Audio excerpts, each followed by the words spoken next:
Olá, querido espectador. Tô vendo que você instalou câmeras novas, hein? Ah, você lembra do Trick? Ele vai me ajudar com uma coisinha hoje.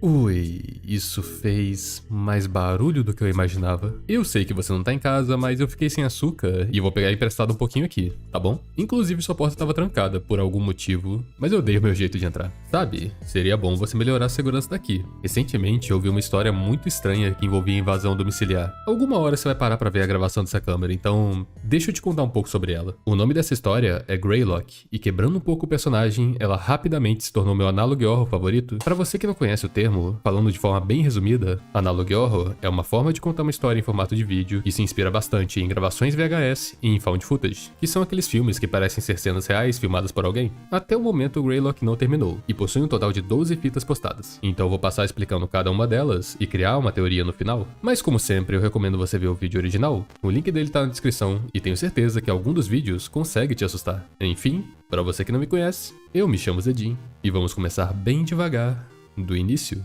Fita 1.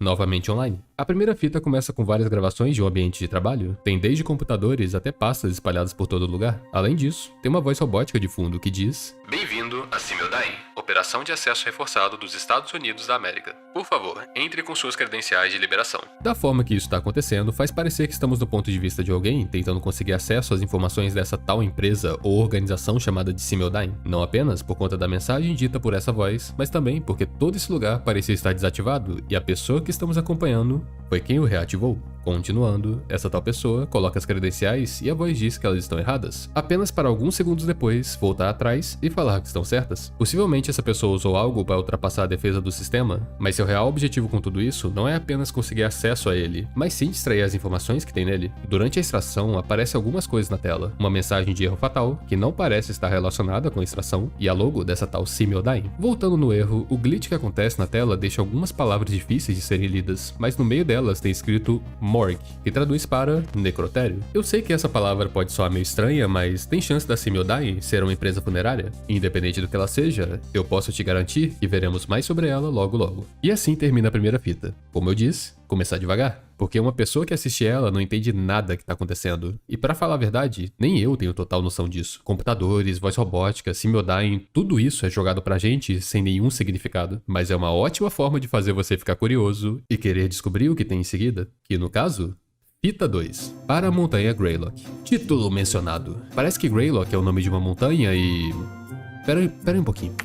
E que na verdade existe? Monte Greylock, o ponto mais alto do estado de Massachusetts, com 3.489 pés. Fascinante. Seguindo então com a fita, começamos com o ponto de vista de alguém dirigindo o carro em uma rua escura enquanto escutam a pregação. Isso dura mais ou menos 1 minuto e ela pode ser resumida na última frase dita pelo locutor: Não devemos entrar no matagal em busca do leão, podemos pagar caro por isso. Essa não é uma tradução ao pé da letra, e essa frase possivelmente é uma referência a um dos sermões no livro Morning and Evening, de Charles Spurgeon, mas o seu significado é que devemos resistir à tentação, e essa tal mensagem irá nos perseguir até o final dessa série. Mas calma, que ainda tem muito mais nessa fita. Tem outro carro vindo do outro lado da rua, mas antes dele se aproximar, a imagem corta para esse cenário, provavelmente o destino de quem está dirigindo, que eu chutaria ser a entrada para a montanha Greylock. Fica um pouco difícil de ver, mas tem algo grande e vermelho logo à frente. Parece uma escavadeira e isso pode implicar que está acontecendo uma obra no lugar, mas segura esse pensamento por enquanto, porque agora iremos sair do conforto do carro e ir para o meio desse matagal. Obviamente isso tudo está acontecendo de noite. Não tinha como esperar o sol nascer, não é mesmo? Ele precisava se jogar nesse mato no meio do escuro. Mas o que realmente pega desprevenido aqui são as trocas de cenas, como se fossem duas filmagens desse mesmo caminho em tempos diferentes. A primeira filmagem é essa no escuro e aparentemente tem nada, só que ela pula para uma filmagem com cores saturadas de alguém vendo sangue no chão e encontrando o que parece ser a carcaça de um animal. Um animal morto em uma floresta não é algo estranho, mas o que muda totalmente essa cena é esse áudio com uma voz distorcida. É meio difícil de entender a mensagem, mas eu vou tentar traduzir o que foi dito.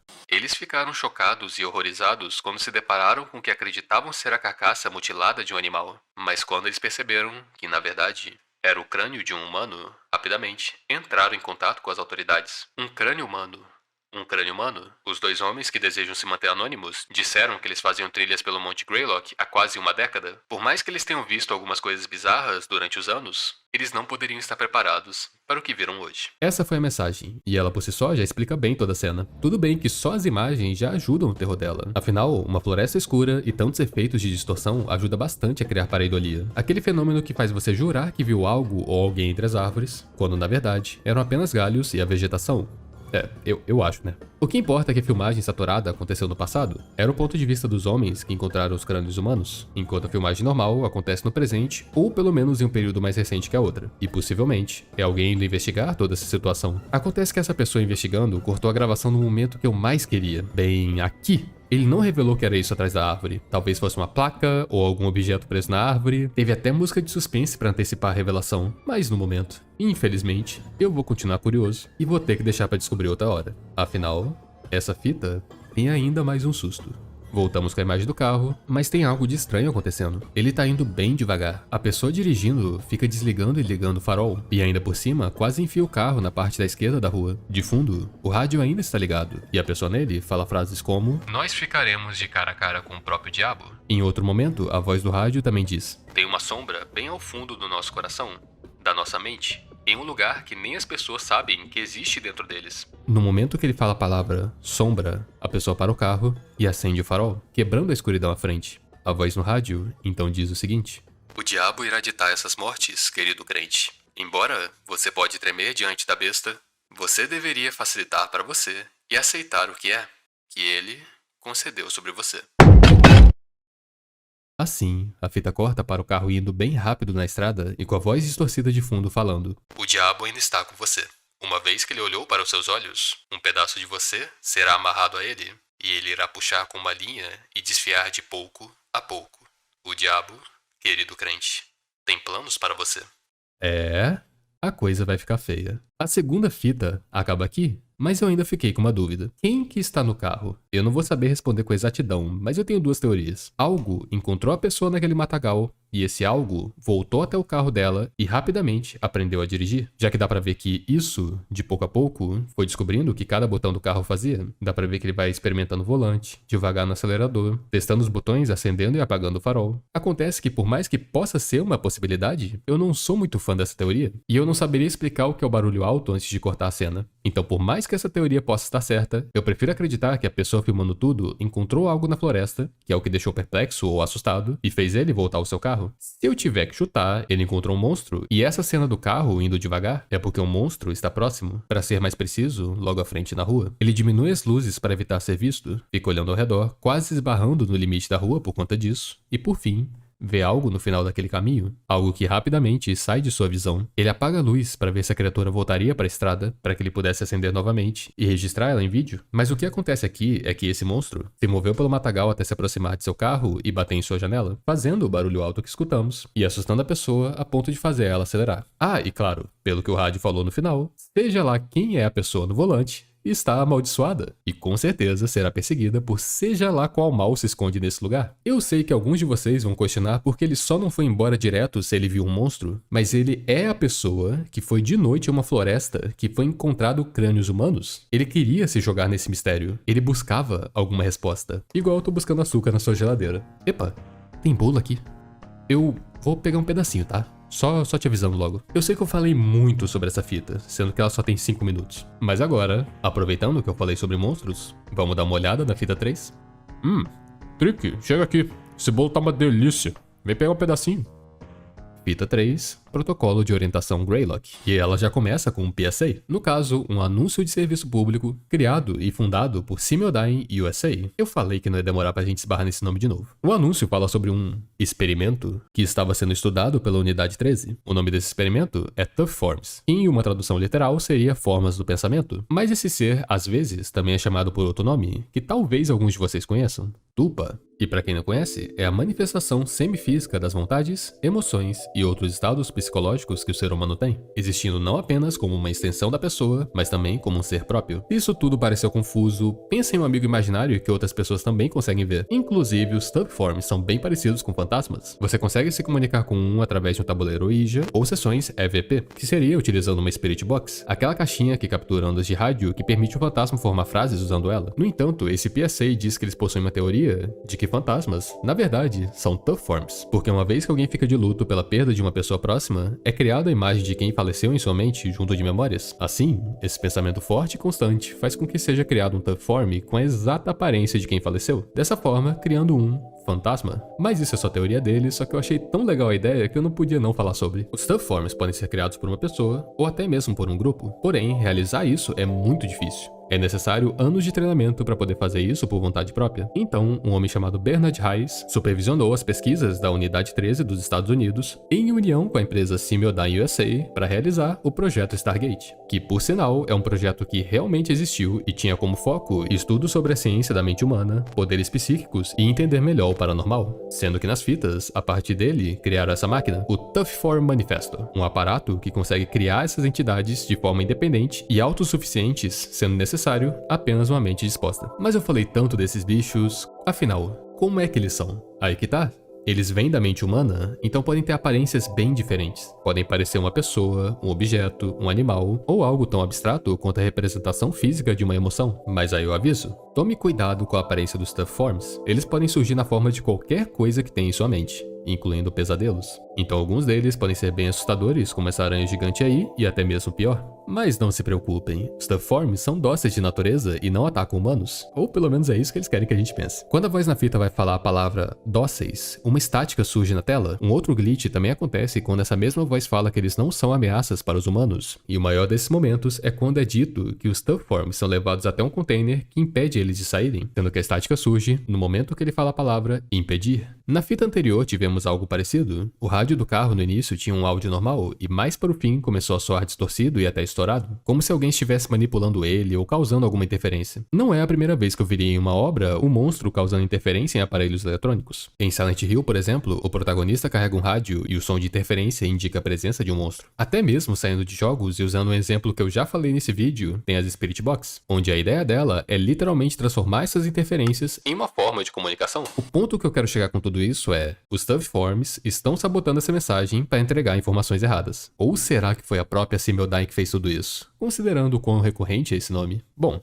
até o momento, eu não tenho ideia. Mas para finalizar a fita 3, existem alguns efeitos colaterais ao usar o Tubform Manifesto. Cansaço excessivo, perda de balanço, tontura, insônia, vomitar, amnésia temporária e alucinações leves. Porém, esses efeitos só duram 72 horas. Só que vai saber se isso é realmente verdade.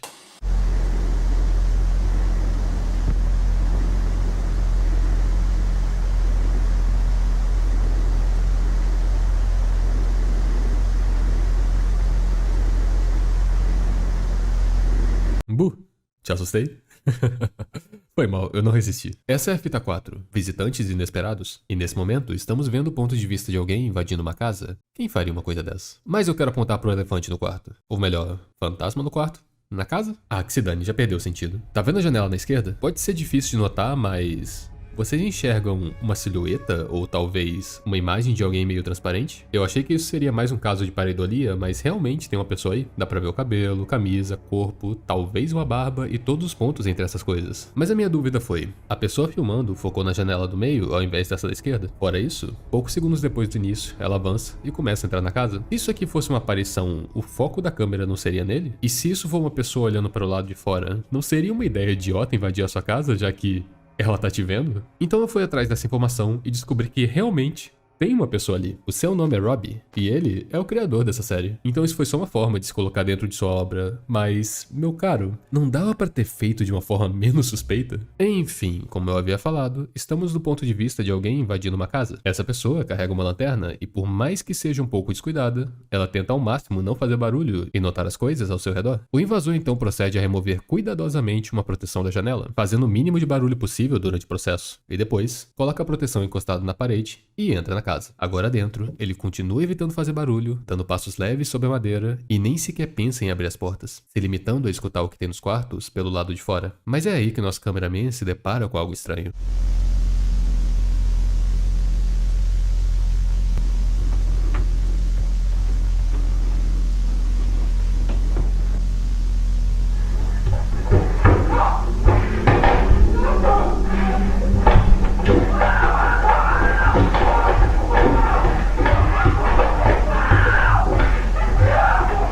Após alguns segundos de gritos e essa tela escura, vemos mais cenas desse invasor andando em uma floresta e olhando para a lua, que não dura muito porque um corte acontece, e agora estamos vendo Max Headroom. Muitos de vocês já devem ter visto o rosto desse sujeito porque em 22 de novembro de 1987 houve um ataque hacker a um canal de TV, onde eles trocaram a imagem do que estava passando para essa aqui, a de uma pessoa usando uma máscara desse rosto. Até hoje as pessoas citam ou fazem vídeos falando sobre esse incidente, mas o que poucas pessoas sabem é que o motivo desse incidente ser chamado de Incidente Max Headroom é porque Max Headroom era um programa de TV nos anos 80. Ele é esse sujeito queixudo e no seu programa era dito que ele era um apresentador feito com inteligência artificial, mas o propósito de seu show estar passando aqui é apenas de ser cortado por uma boa e velha transmissão de emergência. De acordo com a transmissão, está acontecendo vários casos de invasão domiciliar em uma área do estado de Massachusetts. Até o momento, 49 residências foram invadidas, mas eles estão tentando ajudar as pessoas na região passando instruções de como evitar que isso aconteça com eles. Vendo melhor, parece que as coisas se conectam. Vimos alguém invadindo uma casa antes e depois vimos esse alerta. O único problema é que não está conectado exatamente da forma que você está imaginando. Com todo o contexto que nos foi dado até agora, eu estava imaginando que o invasor de casa seria um monstro. Então eu fui pego de surpresa quando eu vi uma pessoa equipada com câmera e lanterna entrando sorrateiramente na casa de alguém. E foi aí que eu me dei conta de uma coisa. A pessoa que vimos no início da fita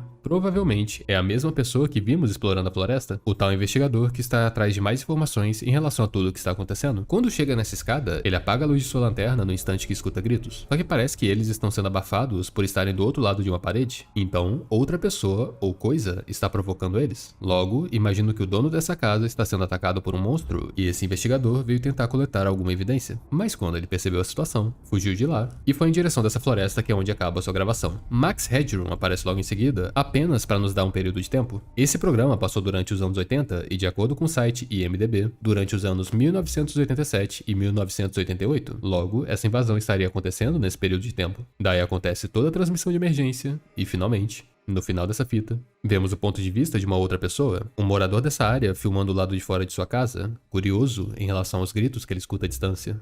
Mas essa curiosidade vai lhe custar bastante.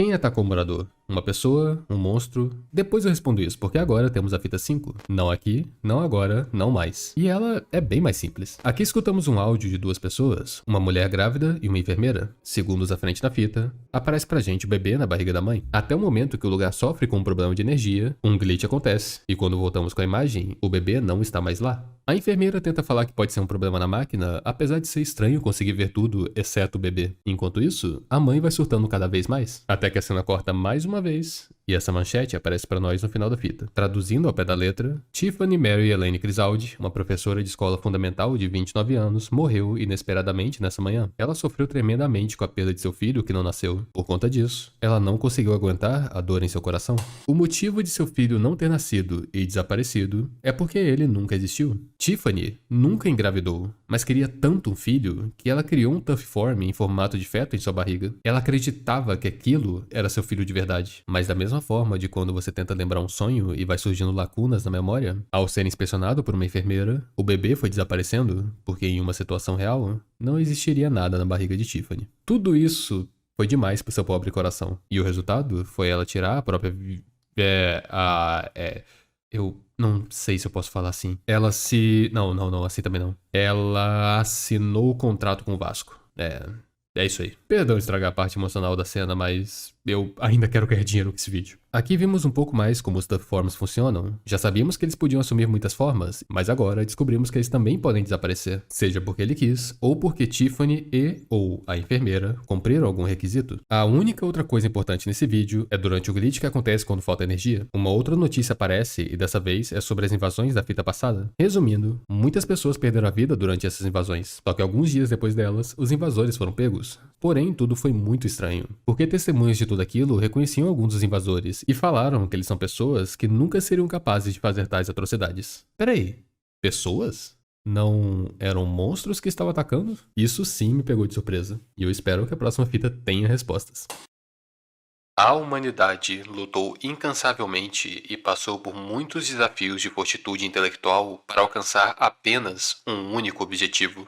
Um objetivo que incontáveis homens se distanciaram e morreram com o propósito de deixar suas torres de trabalho para serem escaladas pelas próximas gerações. Cada vez mais e mais alto eles irão ascender, para assim finalmente chegar àquele que é chamado de Deus. Então, em seu ápice de conhecimento infinito e poder, nós iremos se aproximar dele e olhar em seus olhos como um igual.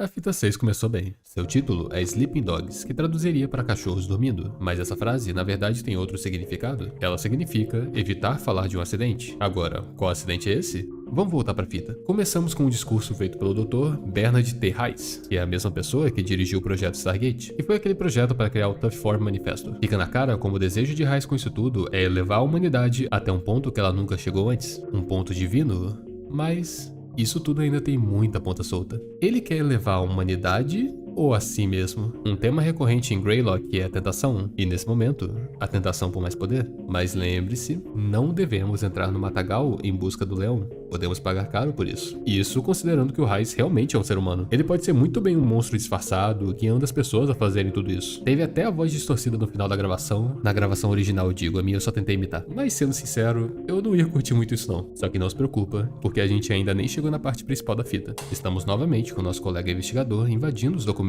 da Simiodyne USA. E dessa vez, ele encontra uma série de áudios que parecem ter sido enviados por um grupo de mineradores que estavam trabalhando em uma escavação no próprio Monte Greylock. Relaxa que com uma descrição dessa não tem como dar errado. Você realmente acha que alguma coisa de ruim iria acontecer com alguém que tem esse sorrisão? O nome desse sujeito é Paul Morelli. E vamos ver o que ele tem a dizer. Paul conta como encontrou túneis no Monte Greylock. Eles estavam cheios de objetos feitos por humanos. Alguém esteve ali antes deles, mas eles não conseguem avançar o suficiente por conta de um desabamento. Então vão tentar no dia seguinte.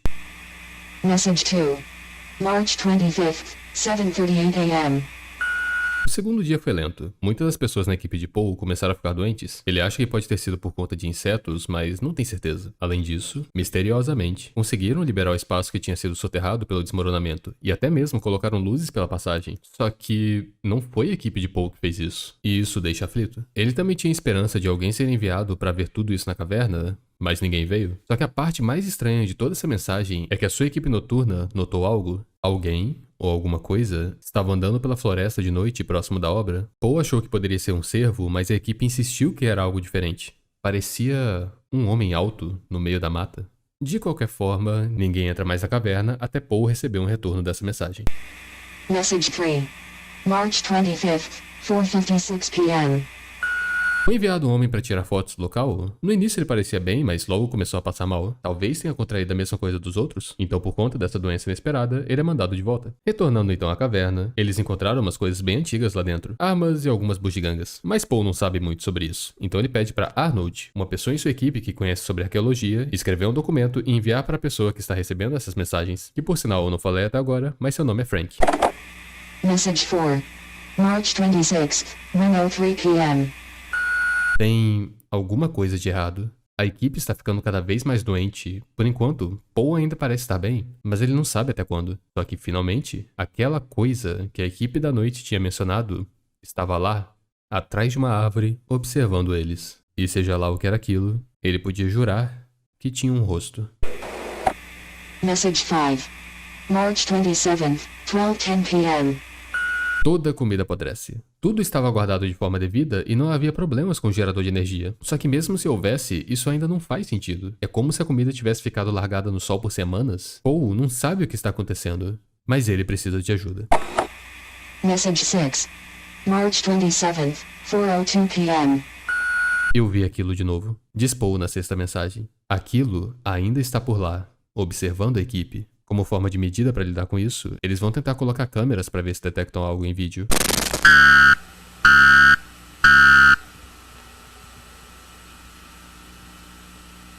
No lugar da mensagem 7, temos apenas gravações da floresta, e seja lá o que é isso que passa na frente da câmera. Message 8. March 29th, 10:13 p.m.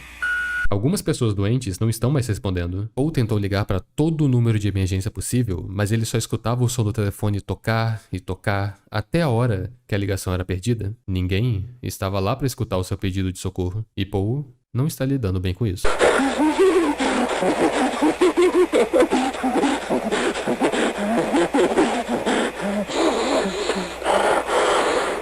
Para piorar tudo, ele pegou a mesma doença que sua equipe. Sua pele parece apertada, tem muita pressão atrás de seus olhos e seus dentes parecem estar vibrando. Foi aí que Paul teve uma ideia. Tudo isso começou por conta da caverna. Ele precisa descobrir o que tem lá dentro, porque talvez seja a única forma de salvar ele e sua equipe. Mais uma captura de câmera e, de fato, tem algo observando eles.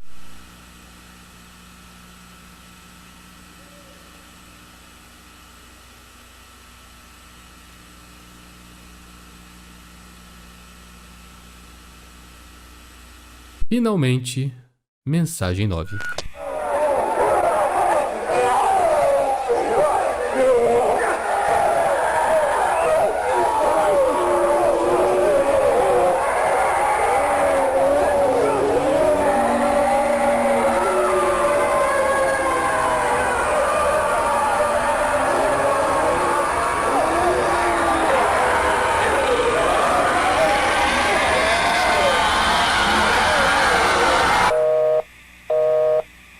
Pobre Paul. Para o azar dele, parece que ele não conseguiu sair dessa, e para o nosso azar, a gente ainda não vai saber o que tem na montanha. Mas pode ter certeza que o que tem lá dentro é o motivo principal de tudo isso estar acontecendo. Por conta dessa caverna, Paul e sua equipe ficaram doentes, sem comida, e com certeza sofreram de um destino pior ainda. Ah, é verdade. A gravação da mensagem 6 tinha nada demais, apenas uma árvore no meio da floresta. Mas na mensagem 7, a gravação mostrou um brilho e eu imaginei que poderia ser a representação física de uma emoção. Lembra que isso inclusive foi um exemplo anterior de Top Form? Mas mencionaram um rosto, então fiquei na dúvida quanto a isso. Depois, na mensagem 8, um brilho similar passou na tela e depois alguém tirou um manto da frente da câmera. É meio difícil de explicar, mas esse efeito é bem parecido com a de uma tela verde que as pessoas usam para projetar cenas nela. É como se alguém estivesse tampando a câmera com algum pano para esconder algo. E por fim, bem no final do vídeo, nós vimos esse algo que estava se escondendo.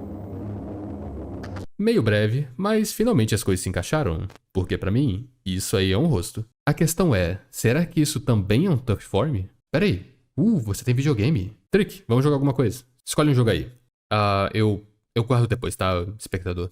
De Volta ao Normal é o nome da 7ª fita e ela é bem curtinha. Temos o apresentador de jornal falando sobre as invasões que ocorreram. Acontece que a gravação parece censurada? Ele diz que as invasões foram feitas por um grupo anti-americano que operava na região, mas quando ele diz isso, acontece uma falha na reprodução da fita, como se ela estivesse corrompida. Não só aí, mas também quando ele vai falar o nome desse grupo. No início eu até achei que poderia ser uma obra de um Tough Form, envolvendo toda essa teoria minha deles causarem interferências com os eletrônicos, mas nesse caso, eu acho que tem um toque humano na parada. Alguém, ou algum grupo, está tentando impedir que a verdade seja espalhada. Só que não são só eles que estão interferindo no noticiário. O áudio vai piorando cada vez mais e as imagens começam a ficar distorcidas. De um momento para outro, sem explicação, aparece um vídeo de gêmeos siameses chorando, e da mesma forma que isso apareceu, a imagem também some, voltando para o apresentador. Apenas para bem no final, seu rosto ser substituído por isso, e a palavra mentiroso aparecer logo em seguida. Isso eu já acho que é trabalho dos Tough Forms. Eles querem que as pessoas saibam que estão sendo enganadas para influenciar elas a ir atrás da verdade por conta própria.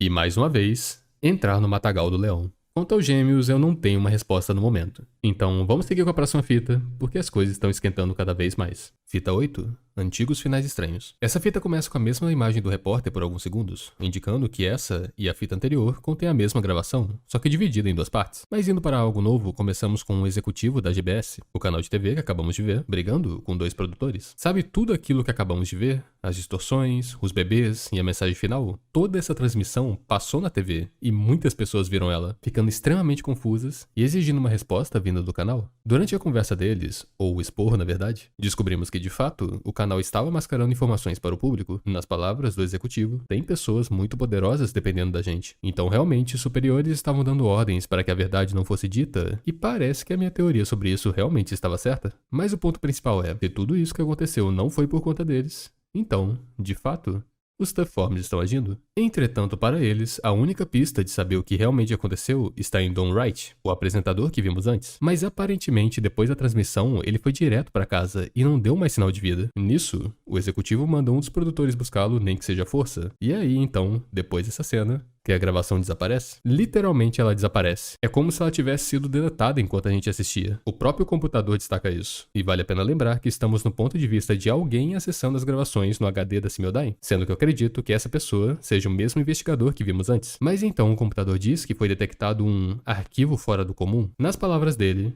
esse arquivo não devia existir. Só que visto que a última gravação se foi, só resta seguir com essa. E encarar que mistérios assustadores e descobertas horríveis ela pode nos... É só um calvo. Peraí, Arnold? Esse era o nome de um dos mineradores que vimos mais cedo. Ele era aquele que tinha conhecimento sobre arqueologia e que havia sido mandado de volta para relatar as descobertas da escavação, que inclusive foi um belo golpe de sorte para evitar que seu destino acabasse sendo o mesmo dos outros. Quer dizer... pelo menos por enquanto. Na fita, o Arnold diz que acredita que sua vida está correndo perigo e que talvez ele não tenha muito tempo de vida, então está gravando esse áudio para preservar sua descoberta. O que ele e o grupo de mineradores encontraram na caverna não é normal, e o que foi uma descoberta que fez ele a princípio se sentir curioso, logo fez esse sentimento se transformar em medo. Eles encontraram artefatos antigos na caverna, artefatos de muito tempo atrás. Alguns pareciam ser do ano de 1400, outros até mais antigos ainda. Só que para sua surpresa, ele não se deparou apenas com artefatos dos povos que viviam na América, mas sim do mundo inteiro. Artefatos chineses, indianos, romanos, espanhóis, vikings, gregos, egípcios, todos ali naquela caverna confusa e lotada de catacumbas que nunca foram antes exploradas pelo ser humano moderno, mas que no passado recebeu povos do mundo inteiro. Algo ali dentro fez todas essas civilizações irem até a montanha Greylock guardar seus artefatos. Ou melhor, algo ali dentro fez com que todas essas civilizações entregassem oferendas.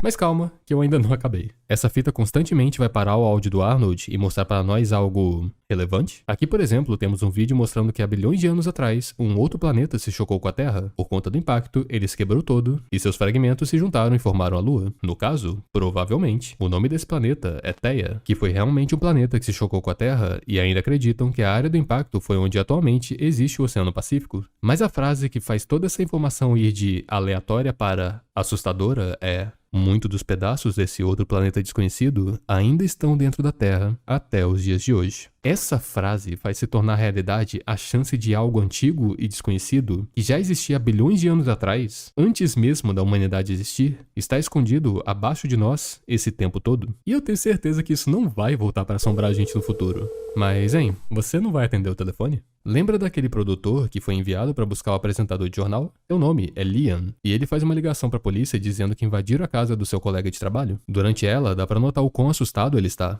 Liam, are you still with me? Is anybody hurt? É perceptível o gaguejar em sua fala e como sua atenção está voltada para outra coisa. Uma outra coisa que está bem à sua frente. O corpo de seu colega de trabalho. O corpo do apresentador Don Wright, na exata aparência que ele tinha durante a distorção na gravação. Mas afinal, a polícia já pegou as pessoas que estavam invadindo as casas. Então, no caso de Don, alguém ou algo queria silenciá-lo antes que ele tivesse a chance de falar qualquer coisa para o resto do mundo. Transição, de volta para o Arnold. As oferendas não eram apenas objetos antigos, mas também sinais de sacrifícios animais e humanos. Tentando ver sentido em algo, ele busca decifrar o que tem escrito na parede, mas por algum motivo, olhar para esses símbolos faz Arnold se sentir doente. Ele não sabia o que tinha nessa caverna que era adorada por povos do mundo inteiro, mas ele sentia sua presença. Arnold informou tudo isso ao Sr. Porter, que para quem não lembra é o chefe dele. Tudo através de um relatório sobre as descobertas arqueológicas feitas por ele. Ao mesmo tempo que existe uma importância histórica enorme lá dentro, Arnold recomendou descontinuar a construção, mas não é como se ele tivesse autoridade para algo. Ele achava que as pessoas no poder iriam ignorar sua sugestão, e ele realmente estava correto, pois assim fizeram. Sr. Porter tentou chamá-lo de volta na caverna e ver tudo o que está acontecendo, mas Arnold recusou. Mesmo com um aumento em seu pagamento e poder se tornar no futuro aquele que proporcionou a maior descoberta histórica de todos os tempos, para Arnold, sua sanidade era o principal. Ele não queria ter a chance de acabar igual aos outros.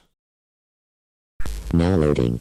Morale Greylock Event, Group C, Survivor Data. Essas são fotos de alguns dos mineradores que estavam na montanha, todas tiradas antes do dia que eles tiveram que entrar na caverna. E o motivo de estarmos vendo elas é que essas pessoas são os responsáveis pelas invasões que vimos mais cedo. Olhando para as fotos, me volta aquele comentário das testemunhas que diziam conhecer alguns deles. Eles eram pessoas que nunca seriam capazes de fazer tais atrocidades. No entanto, que tal vermos agora fotos mais recentes? Eu sei. Esse aí não parece muito diferente, mas as coisas vão piorando. Após voltar àquela montanha, cada um deles sofreu uma espécie de mutação. Sua aparência foi alterada, sua mente forçada à insanidade, e ainda por cima, eles ganharam características únicas, como desejo por carne humana, e até habilidades como imunidade à dor, ou algo tão sobrenatural quanto cuspir ácido e espalhar uma doença letal através do ar. Estar diante da tal presença na montanha foi o suficiente para transformar isso em isso. Então Arnold fez uma ótima escolha em confiar no seu julgamento e sair de lá. Só que tem alguém faltando aí no meio. Onde está Paul? Arnold, no início da gravação, comentou que Paul abriu a passagem na montanha e pediu para ele ver o que tinha lá dentro. Mas existe um problema quanto a isso. Paul disse que encontrou o caminho da caverna, mas ele estava bloqueado por pedras. Porém, no dia seguinte, em uma outra ligação, ele falou que da noite pro dia, alguém tirou as pedras do caminho e também instalou luzes no lugar. Então, com isso em mente, eu acredito que Paul já estava infectado desde o início. Ele disse que seus colegas estavam doentes, mas que ele estava bem. Provavelmente essa doença afetou ele e alterou sua noção de realidade e até mesmo fez com que ele não se lembrasse do que estava fazendo. Lembra que ele falou que a comida que ele tinha guardado apodreceu do nada? Isso pode ser por conta dessa doença afetar também a forma que ele percebia o tempo. Claro que existe a chance dele só ter mentido durante as ligações, mas eu acho pouco provável. Só que o ponto que eu quero chegar aqui é possível que ele ainda esteja na caverna, talvez com uma aparência ainda menos humana, mas já que de repente as palavras de Paul não valem muito, será que realmente tinha um monstro de rosto branco? Será que Paul não era esse monstro o tempo todo? Eu não sei, mas é um pensamento interessante de se ter, não é não? Mas então, vamos ver como a fita acaba? Uma última vez, voltamos para Arnold. Ele tinha falado como recusou a oferta e achou estranho que seu superior aceitou até que bem de boa a escolha dele. De qualquer forma, Arnold acha que fez a escolha certa. As coisas que aconteceram no Monte Greylock, as invasões de casas, corpos caindo do céu em Cheshire e o caso do feto desaparecido são bizarrices demais para ele. Peraí, corpos caindo do céu? Spoiler, hein? Isso ainda não aconteceu, hein? Mas é um bom momento para lembrar que por mais que estejamos vendo na ordem indicada pelas fitas, não necessariamente os eventos aconteceram nessa ordem. Outra coisa que Arnold comenta é que ele compartilhou todas essas informações com o investigador. O nosso investigador, que inclusive descobrimos seu nome não tem muito tempo. Sabe a fita 7 com o apresentador de televisão? Se você pausar o vídeo durante o glitch, é possível achar essa imagem de um casal. E segura ela aí que logo vai fazer sentido. E apenas um frame depois, esse texto falando sobre Jim Melgreen aparece. Ele é um ex-policial e atualmente investigador privado que possui um programa de rádio que fala sobre intrigas com o governo. Inclusive, ele estava focando bastante nos casos de pessoas sofrendo mutações. Para mim, esse é o nosso investigador. E por que eu não apontei isso antes? Porque eu não tinha visto. É muito glitch, é muita coisa escondida em um frame, eu não consigo ver tudo não. Mas sabe, toda essa gravação de Arnold até que fez bem pra sua cabeça. Ele se sentia paranoico e constantemente checava os arredores de sua casa. Ele tinha certeza que alguém estava atrás dele, talvez uma pessoa enviada pelo governo para silenciá-lo. Ele até tinha escutado mais cedo o som de uma fechadura dentro de sua casa destrancando, mas mesmo depois de verificar tudo, ele não encontrou a origem desse som. Nenhuma porta estava destrancada. Realmente, devia ser coisa da sua cabeça. Honestly, I feel much better just talking about it. This can't be. Oh my God, that's the basement door. No. Camcorder. Oh, where's the damn camcorder? Here it is. Thank God.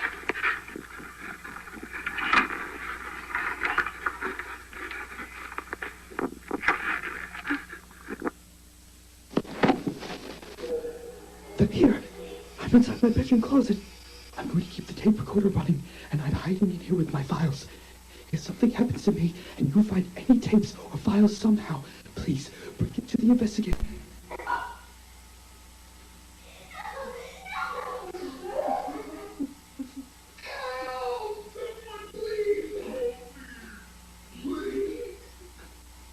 It's the police.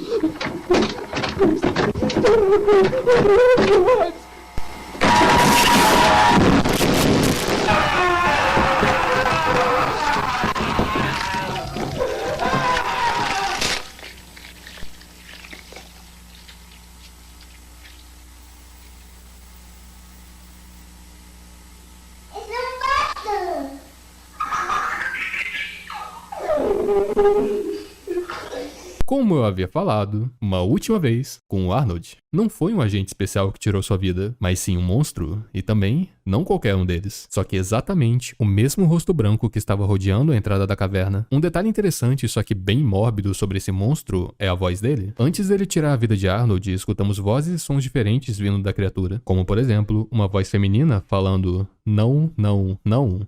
E também uma masculina falando, me ajude, por favor, alguém me ajude. Isso pode implicar que o monstro copia o som que suas vítimas fazem, ou, para ser mais específico, o som que elas fazem antes de perder a vida. Só que algo que consegue deixar isso ainda pior é bem no final do vídeo, quando a gente escuta a voz de uma criança falando na maior inocência possível.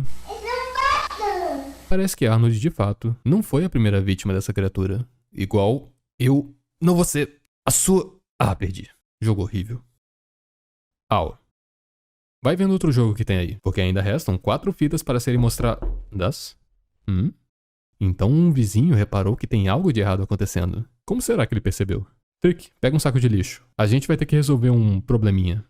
Fita 9, Tecnologia de Troia. Dessa vez, abrindo a gravação no computador, temos um locutor anunciando o discurso feito pelo presidente, Lyndon B. Johnson, que falava sobre um novo programa que iria revolucionar a comunicação, conhecido como Iniciativa de Acesso Nacional. A ideia desse programa é oferecer uma forma de comunicação e conexão entre as pessoas usando televisão, rádio e telefone, mas também proteção como alarme de incêndio e contra-roubo. Não parece uma ideia ruim e, de fato, isso é bom para as pessoas. Só tem um probleminha nisso tudo. Esse programa só é possível graças a uma parceria do governo junto com a mundialmente renomada fabricante de tecnologia Simiodyne USA.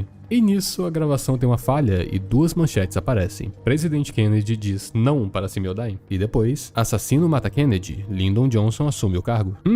Que coincidência, não é? E depois disso temos o ponto de vista de uma câmera e uma casa, mas nada acontece. Voltamos então para o locutor falando um monte de lenga-lenga sobre esse programa, para depois cortar mais uma vez e voltarmos para uma casa, só que agora com uma outra filmagem. Tem uma pessoa dormindo nela e talvez alguém o observando? Pra mim, isso parece a sombra de uma pessoa. Mas, sei lá, eu já tô vendo tanta esquisitice que talvez isso seja coisa da minha cabeça. Então partimos disso, para dessa vez, o próprio presidente Lyndon falando. Ele ainda continua com todo aquele papo que estamos entrando em uma era de tecnologia, e que em momentos como esse, que é mais necessário existir uma conexão entre as pessoas. Tudo isso aí só pra no final ele anunciar de uma forma bem súbita, que junto desse programa, também será incluso câmeras que vão vigiar as pessoas dentro de suas próprias casas. Tinha que ter algo de estranho no meio disso. E isso dá o contexto de o que são essas cenas que a gente tá vendo. Mas a questão que se mantém é, por que eles querem espionar as pessoas? Só pra confirmar que tudo isso é um plano secreto da Simiodyne, o vídeo pausa e revela que não estamos assistindo o investigador vendo apenas uma gravação antiga, mas sim, estamos assistindo o investigador ver membros da Simiodyne assistindo uma gravação antiga.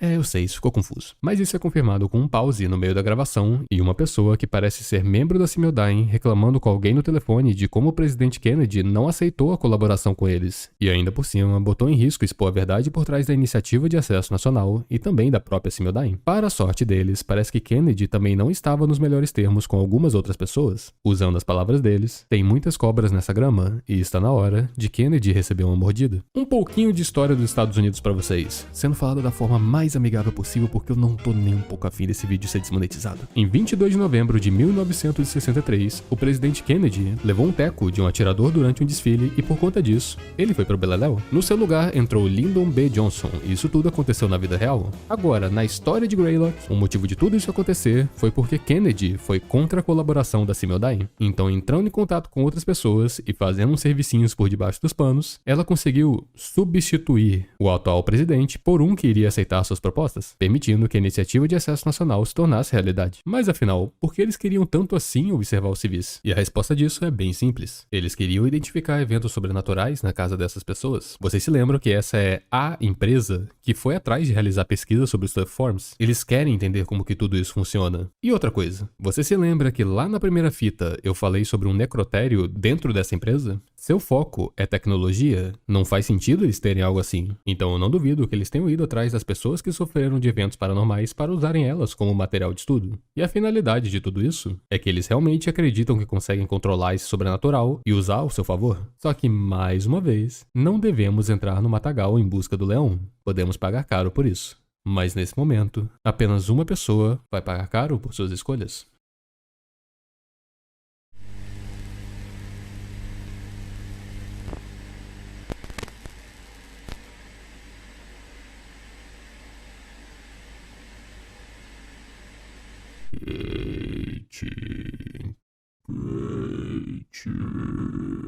A criatura diz, antes de sumir na escuridão. A câmera dessa vez é no quarto de uma garotinha chamada Kate, que aparentemente estava dormindo. Nós, do ponto de vista da câmera, sabemos o que se esconde além de sua visão. Mas para a menina, ela só sabe que foi acordada por alguém chamando seu nome. Ela pergunta, quem é você? E a escuridão responde de volta. Eu sou seu amigo imaginário. Kate questiona dizendo que não tem um amigo imaginário, mas o monstro responde que ela tem sim, só que provavelmente esqueceu. Então ela pergunta se ele é daquele lugar de médicos que tenho que ir, uma frase que soa bem mais estranha do que deveria, mas o monstro confirma, e daí Kate começa a entrar em seu jogo. Ela diz que não consegue enxergar sem seus óculos, e a criatura responde: Eles estão aqui. Por que você está com meus óculos? Eles estavam sujos, então limpei para você. Venha pegá-lo. Eu ainda não consigo ver, meus olhos são muito ruins. Chegue mais perto e eu coloco em sua mão. Mais perto. Só um pouco mais perto.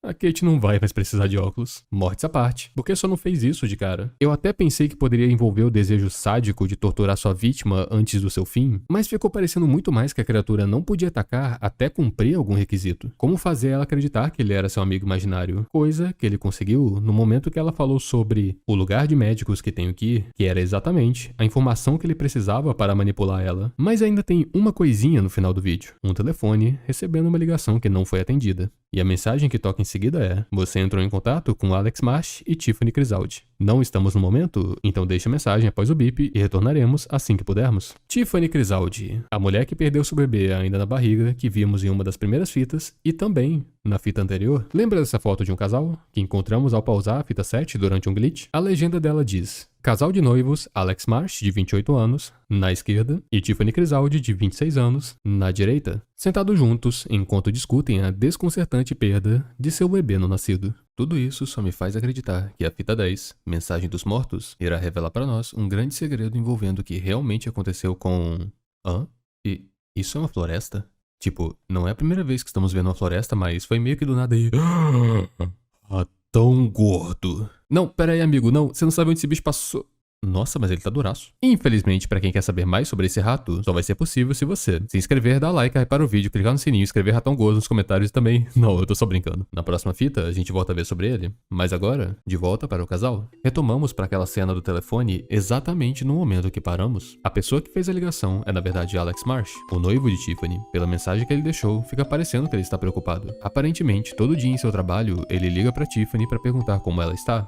E o motivo disso é explicado por ele mesmo, sentado em uma cadeira no que parece ser a delegacia de polícia. De acordo com Alex, perder seu filho foi devastador para os dois, mas parece que Tiffany lidou bem pior com tudo isso. Ao invés do tempo sarar suas feridas, ele só estava as piorando. Alex estava voltando para o seu trabalho na tentativa de aos poucos superar tudo isso e voltar para o seu dia a dia. Porém, Tiffany não conseguiu fazer o mesmo. Então, por saber o quão frágil ela estava nesse momento, ele fazia questão de ligar todos os dias para ela durante seu horário de almoço e ela sempre respondia. Até um fatídico dia que ela não atendeu. O tempo foi e foi passando. Os pensamentos na cabeça de Alex foram de ela deve estar ocupada, até tem algo muito errado acontecendo aqui. Ele abandona seu trabalho e volta para sua casa. Como vimos anteriormente, Tiffany acabou com ela mesma, e é provável que esse tenha sido o momento do ocorrido. No entanto, a cena seguinte é sobre sua autópsia, e algumas coisas sugerem o contrário. Logo de cara acontece um glitch com sua foto que muda para esse rosto distorcido, então já dá para ter a ideia de que algo sobrenatural está agindo sobre essa gravação. Quer dizer, não apenas na gravação, porque de acordo com o médico, uma substância preta estava saindo dos olhos de Tiffany, que por sinal, estavam afundados em sua cabeça. Mas o que realmente chamou atenção foi esse símbolo feito em sua pele. O próprio médico não sabe o significado dele, apesar de ter uma sensação enervante ao encará-lo. Entretanto, ele garante nessa gravação que esse símbolo não apenas foi feito após a morte da mulher, mas também que foram horas depois dela ter perdido a vida. Esse comentário final é bem estranho, mas ignorando por enquanto que a morte de Tiffany pode não ter sido feita por ela mesma, se a marca foi colocada ali após horas dela ter morrido, isso limita as opções do que pode ter acontecido. Nada impede do Alex ter saído de casa e ela ter morrido instantaneamente depois disso.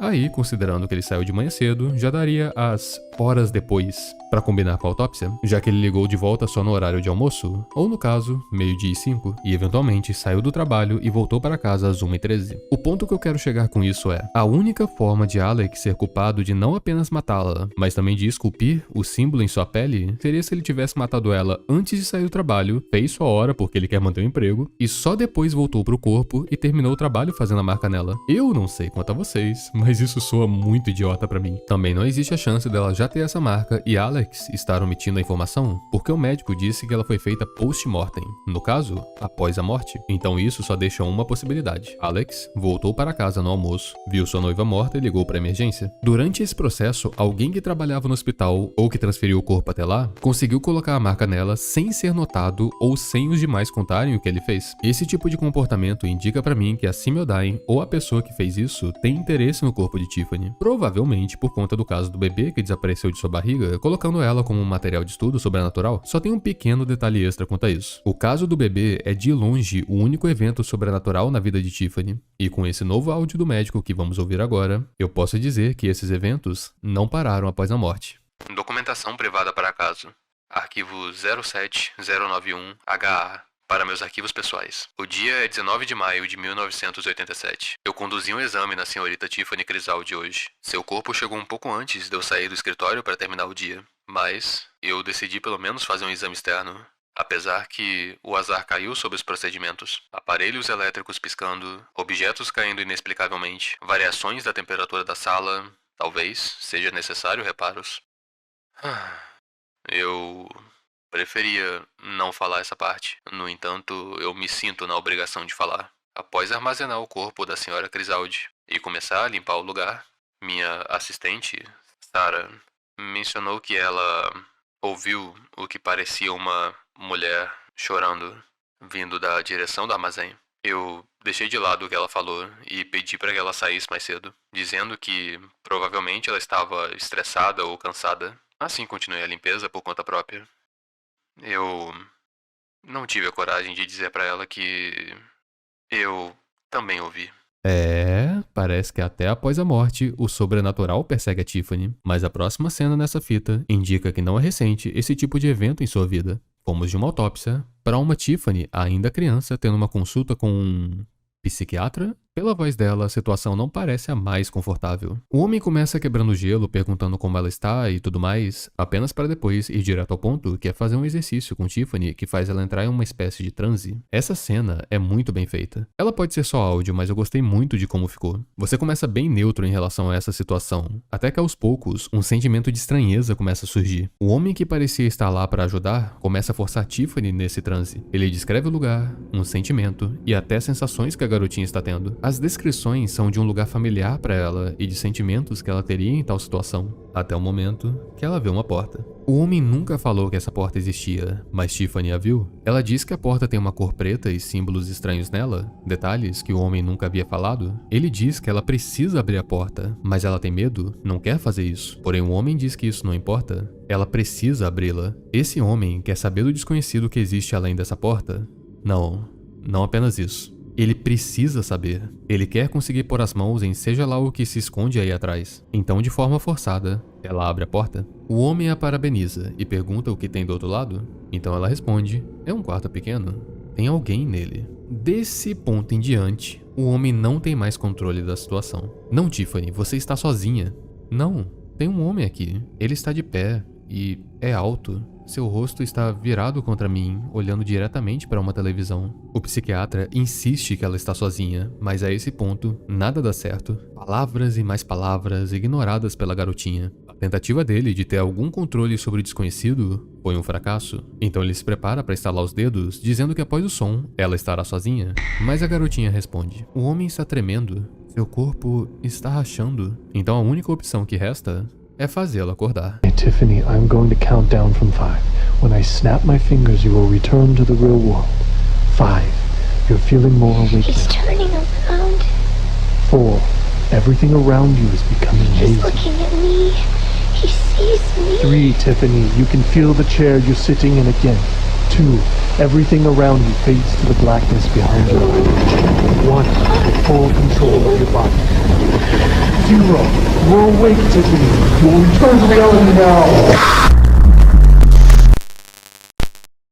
Ratão gordo, nos encontramos de novo. Segura aí um pouquinho que já voltamos a falar da Tiffany. A pessoa que estava na floresta e que pegou esse rato, que eu suponho que seja o investigador, encontrou uma pequena fita em sua barriga. Surpreendentemente, isso não foi uma coincidência, porque essa fita estava endereçada exatamente para ele. A gravação começa e uma voz distorcida surge junto de um símbolo que é o mesmo que foi feito no corpo de Tiffany. A voz diz que tem informações importantes sobre o que ele está investigando e tem interesse em compartilhar elas. Porém, apenas elas, não será revelado quem é a pessoa por trás dessa voz distorcida ou como ela localizou o investigador. Mas eu tenho um palpite. Como já vimos, a Semiodyne está atrás do sobrenatural para poder controlá-lo e usar ao seu favor. Para isso, eles estudam eventos estranhos que acontecem com as pessoas. O meio deles para chegar em tais pessoas foi de colocar câmeras em suas casas com um falso pretexto de ser um mecanismo de segurança. Algumas pessoas não gostaram disso e nem tô falando do antigo presidente, mas sim das próprias pessoas que estavam vivendo sendo espionadas. Como, por exemplo, essa que colocou na frente da câmera uma mensagem dizendo com palavras muito bonitas como que ele não concorda com o que a Semiodyne está fazendo. Dessas pessoas indignadas, surgiu Jim Melgreen, nosso investigador.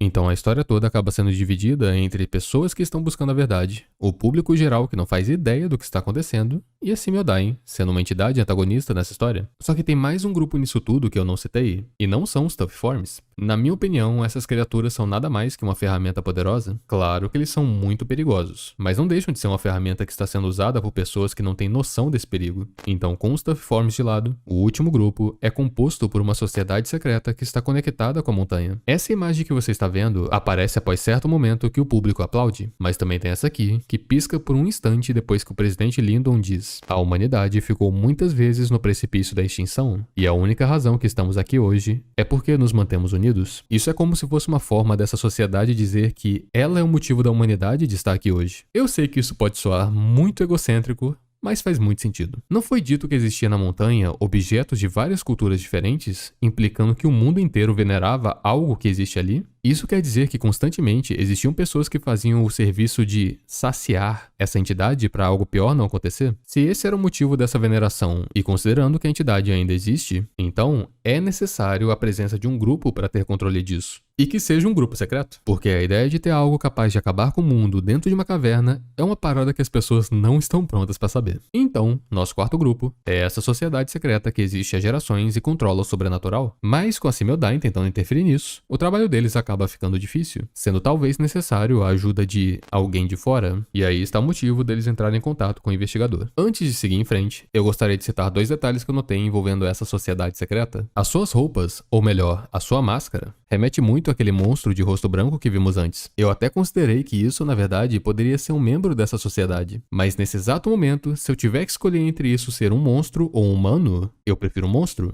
E o motivo dessa escolha é unicamente porque eu acho essa ideia muito mais legal. Isso poderia ser um monstro que vive próximo da montanha, e o motivo dessa sociedade usar máscaras parecidas com seu rosto é para evitar serem mortos por ele? Como se a criatura não reconhecesse pessoas mascaradas como ameaça para a montanha? Não seria a primeira vez que essa ideia aparece em alguma obra. A webtoon Nocturne já usou algo similar em seus contos. Em um de seus capítulos, existe um monstro que violentamente rouba o rosto das pessoas, quase como se para ele fazer isso fosse algo tão natural quanto respirar. Só que se a pessoa cobrir seu rosto, a criatura faz nada. Há um ponto que ela vive ao lado dos humanos e às vezes até ajuda eles. Caso você tenha ficado interessado, o link dessa webtoon vai estar na descrição. Mas o outro detalhe é que esse símbolo remete a essa sociedade secreta, e isso explicaria como ele foi parar em Tiffany, já que seus membros podem estar espalhados por toda parte. Mas o que eu ainda tenho dúvida é o seu significado. Tiffany atraiu o sobrenatural desde sua infância. Será que alguém assim é destinado a se tornar parte dessa sociedade secreta? Sendo o único motivo disso não ter acontecido foi porque a Simiodyne chegou em Tiffany antes dessa sociedade? E quanto ao psiquiatra, ele mandava Tiffany abrir a porta preta em seu quarto, fazendo parecer que ele estava ligado a Simiodyne por conta dessa curiosidade com o desconhecido. Porém, na hora que foi revelada a presença de um homem que estava atrás da porta,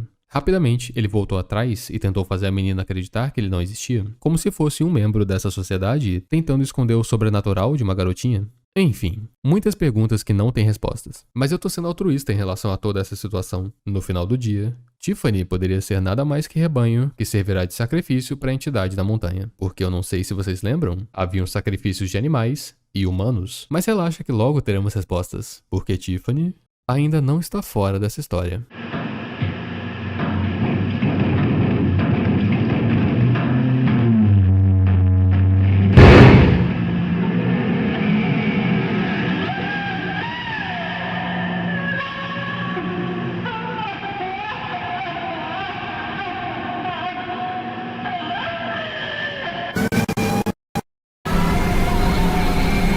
Ok, eu admito. Esse final me deu um sustinho. Mas parece que as fitas estão finalmente começando a fazer sentido.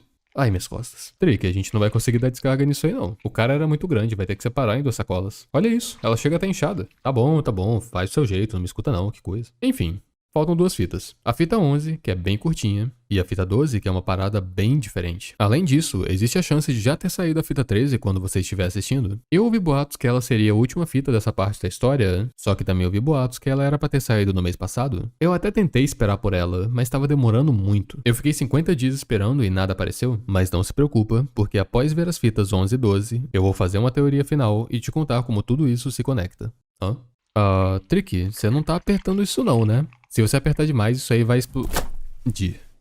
Fita 11. Preparações para um convidado. A fita começa com um programa de TV mostrando sua programação. Aparentemente, às 3 da manhã vai passar um programa chamado Dentro de Suas Paredes. E para ser mais específico, o episódio 139, Renovação de Porão, um projeto de renovação de casa que traz um novo espírito a um antigo porão. É um nome engraçadinho fazendo referência ao meme da internet. Tenho certeza que você já viu em algum lugar alguém falando estou dentro de suas paredes. Ainda mais que se você ainda tá assistindo esse vídeo, eu tenho certeza que você não vê as coisas mais normais na internet. Isso não foi uma crítica, eu aprecio isso. Mas o nome do episódio dá uma clareada em o que está acontecendo aqui. Nós vemos uma pessoa abrindo uma porta que dá para uma área vazia. Essa área provavelmente é o porão que foi reformado, e inclusive, a porta possui uma madeira junto dela que permite bloquear a sala pelo lado de fora. Logo, a pessoa gravando isso, que eu acredito ser o investigador Jim Melgreen, quer prender alguém aí dentro. E para ser mais específico, ele quer prender Tiffany nesse porão. Como estava escrito no título do episódio, um projeto de renovação de casa que traz um novo espírito a um antigo porão. Só que, literalmente, Tiffany foi dada como morta no último vídeo, logo ela seria um novo espírito. Além disso, no meio do vídeo tem uma distorção que mostra cenas daquele ritual que vimos anteriormente. Não sei se foi algo intencional feito pelo autor, mas quando você grava algo em uma fita que já foi usada, pode acontecer do áudio ou até imagens das filmagens passadas aparecerem na nova gravação. Então isso pode implicar que nessa fita foi gravado anteriormente o ritual que vimos, depois, por cima dele, um vídeo de renovação de porão, que vemos parte dele no início, e por fim essa gravação que estamos vendo agora do investigador filmando seu porão. Ou eu posso estar lendo demais em cima disso, e na verdade o autor só queria uma distorçãozinha. De qualquer forma, a última prova que tenho para acreditar que ele quer atrair Tiffany para esse local é esse gravador. Ele coloca uma fita dentro dele e bota para tocar, revelando que o áudio nela é o choro de Alex Marsh. E eu tenho certeza disso porque o áudio que ouvimos aqui é o mesmo dele chorando de quando ele estava na delegacia de polícia. Eu não sou nenhum entendedor de fitas cassete, mas eu vi em um comentário que essa fita parece um modelo C90. Esse tipo de modelo reproduz 45 5 minutos de cada lado. Então isso significa que seja lá o que o investigador planeja com isso, vai acontecer logo.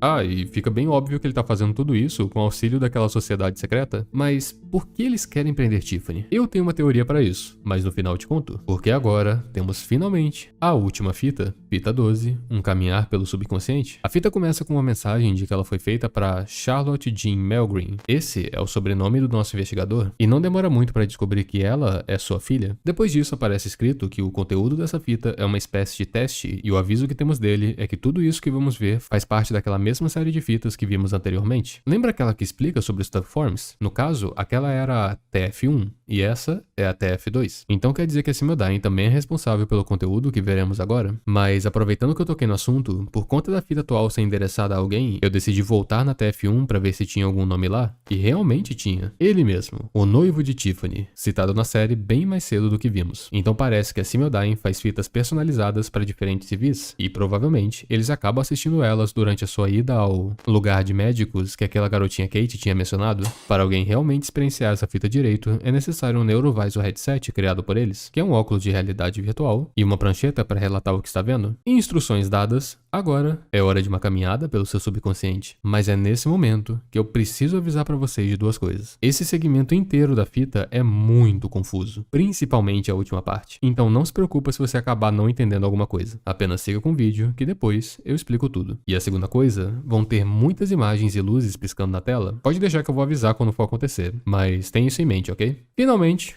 vamos começar o teste? Presta bastante atenção nesse cenário de fundo e segue o que eu for falando. A primeira parte se chama indução e, pelo que entendi, é a ideia de inserir ou mostrar algo na mente de uma pessoa usando um óculos virtual. Você vai passar por esse experimento da mesma forma que a pessoa no vídeo está passando, porque acredito eu que essa é a melhor forma de apresentar ele. Então, dê uma boa olhada nesse ambiente virtual, desde a sua escuridão que segue até o horizonte e o seu chão claro de aparência virtual. Muito bem, vamos começar a indução, que se trata de piscar uma luz vermelha múltiplas vezes na sua cara. Eu vou deixar essa luz piscando por 5 segundos, mas se você sofre de fotossensitividade, feche seus olhos, preste atenção no som e abra apenas quando eu falar. A indução começa agora.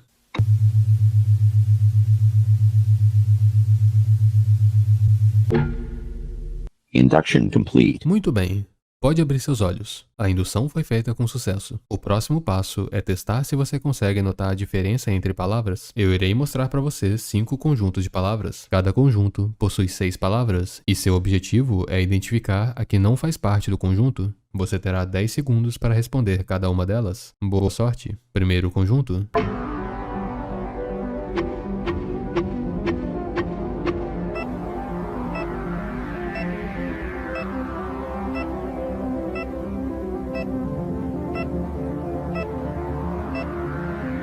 Respondeu rápido, hein? Vamos para o segundo conjunto.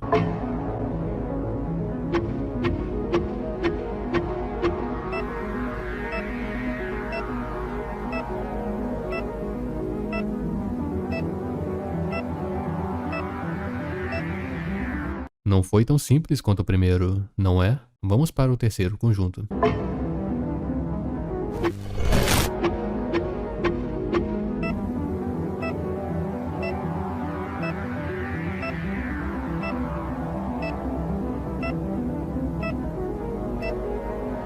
As coisas estão começando a ficar mais difíceis, mas não tenha medo. Vamos para o quarto conjunto.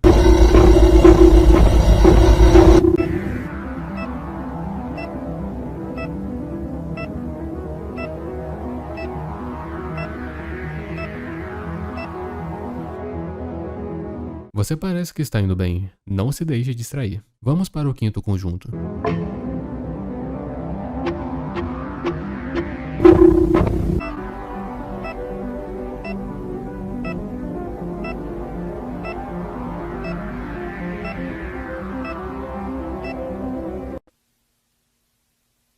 Priming complete. Parabéns por responder tudo até agora. Tenho certeza que você foi bem. Agora, seção 3. Condicionamento. Hora de testar a forma que você percebe e responde a certos estímulos. Será mostrado para você vários rostos com expressões diferentes. Na frente deles, terá uma palavra indicando uma emoção. Seu objetivo é responder o que eu pedi. Não se preocupe se você não entendeu ou achou confuso. Essa sessão possui 3 fases, e o objetivo da primeira é fazer você entender melhor o teste proposto. Vamos então à primeira fase. Alguns rostos com palavras irão aparecer. Fale a palavra na frente de cada um deles e ignore a expressão. Se quiser, fique à vontade para falar em voz alta, caso te ajude a se concentrar. Fase 1.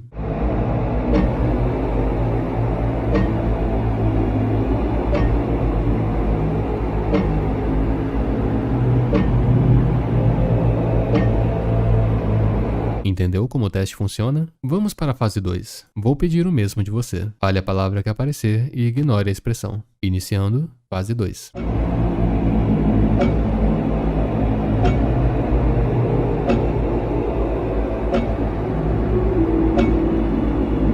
Não se preocupe se errou alguma até agora. Isso é um teste pessoal. Não tenha medo de estar errado às vezes. Vamos para a última fase. Agora, irei inverter as coisas. Fale a expressão em cada rosto e ignore a palavra escrita em sua frente. Muito bem, vamos começar a fase 3.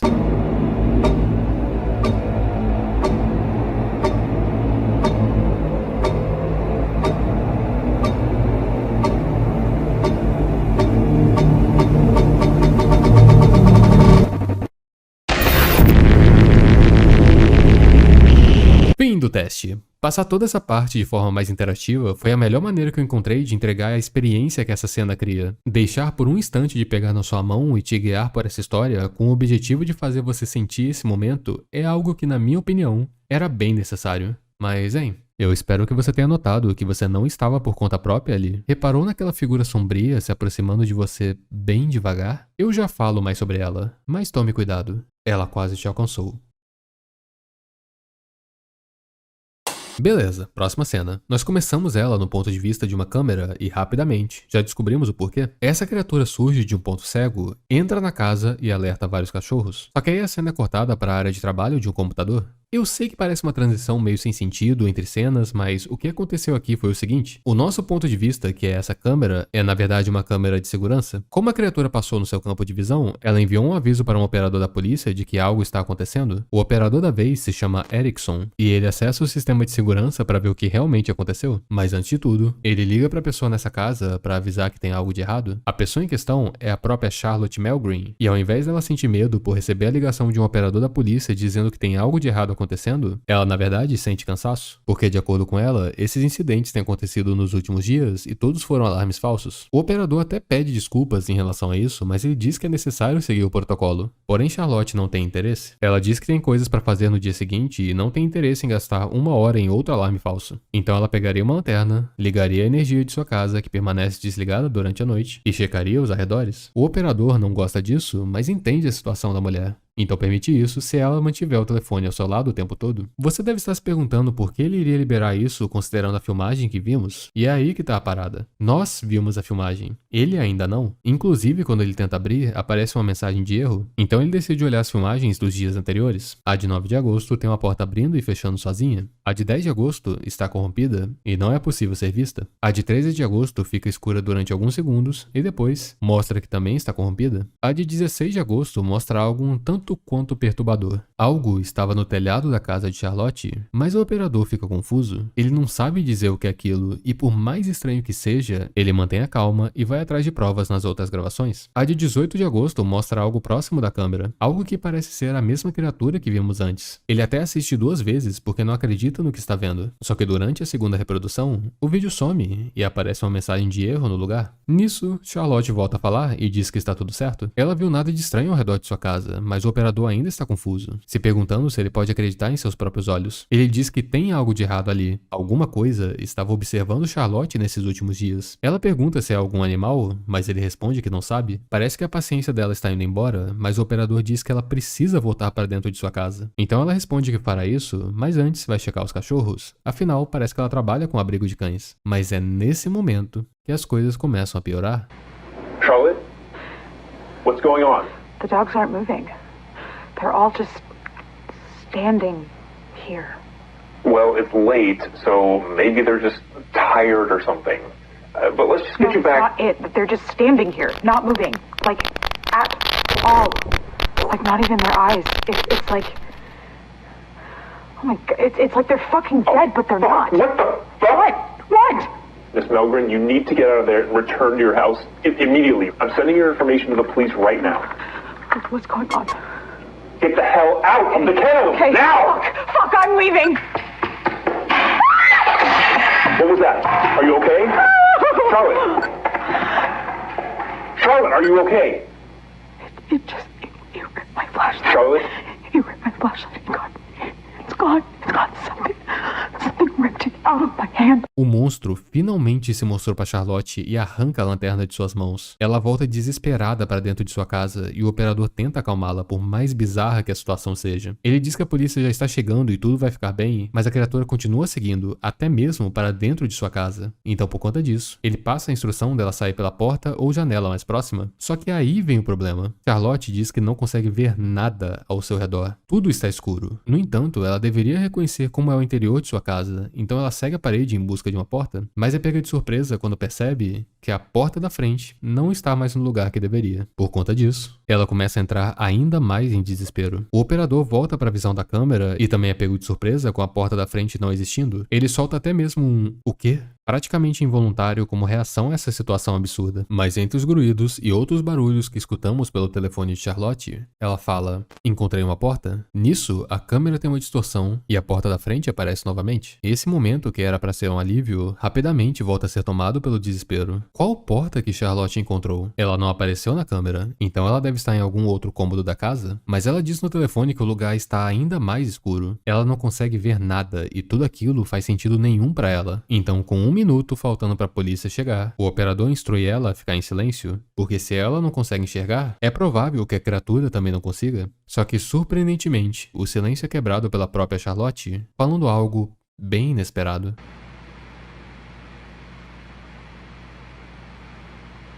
I think my skin is moving. Charlotte? What's going on? Charlotte! Charlotte! What's going on? Charlotte! Charlotte!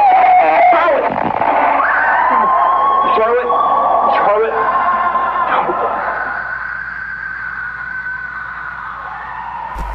Depois disso, temos uma troca de cenas, de volta para aquele teste, mas relaxa que eu vou passar um pouco por cima desse aí. A parte interativa já foi, mas antes disso, eu quero comentar algo sobre tudo isso que acabamos de ver. Supostamente, Charlotte estava em sua casa, mas diz ela que a porta da frente não existia mais. Com razão, porque pela câmera, ela de fato tinha desaparecido. Mas andando pela escuridão, ela achou outra porta que levou para um lugar ainda mais escuro. Essa situação me lembrou do caso de Tiffany quando ainda era criança. Tiffany tinha falado que em sua mente ela estava em um quarto e havia uma porta escura com símbolos estranhos nela. Além disso, uma vez que ela abriu a porta, foi possível ver um homem alto e magro lá dentro. Na minha opinião, o monstro que seguiu Charlotte tá mais pra um esqueleto, só que ele possui uma aparência humanoide. Então não duvido que uma criança tenha ou confundido com um homem alto e magro, mas o motivo de eu achar que Tiffany e Charlotte viram a mesma criatura, ou pelo menos duas criaturas de mesmo tipo, é porque Kate também viu um monstro em seu quarto. E pra mim, ele parece com a criatura que foi atrás de Charlotte. Então até o momento, eu acredito que as três foram atacadas pelo mesmo tipo de monstro, se não o mesmo. E Doen não passa à frente pra falar que essa coisa é um Tough Form. Mas por que a criatura que atacou Arnold é tão diferente da que atacou elas? Quanto a isso, eu respondo daqui a pouco, porque a melhor parte dessa fita ainda não chegou. Como eu havia falado, de volta para os testes, e a sombra está cada vez mais perto. Dessa vez, o objetivo é responder se a declaração escrita é verdadeira ou falsa, sendo que terá um total de 5 delas. A primeira declaração é: esse sistema de vídeo está fisicamente alterando seu cérebro? Verdade. Esses estímulos audiovisuais estão criando novas conexões neurais e influenciando o seu cérebro. A segunda declaração é: apenas uma pequena porcentagem das pessoas nunca iriam trair seus valores morais, não importa a situação. Falso. Na situação certa, qualquer um pode trair a moralidade, seja por pressão, sobrevivência ou manipulação psicológica.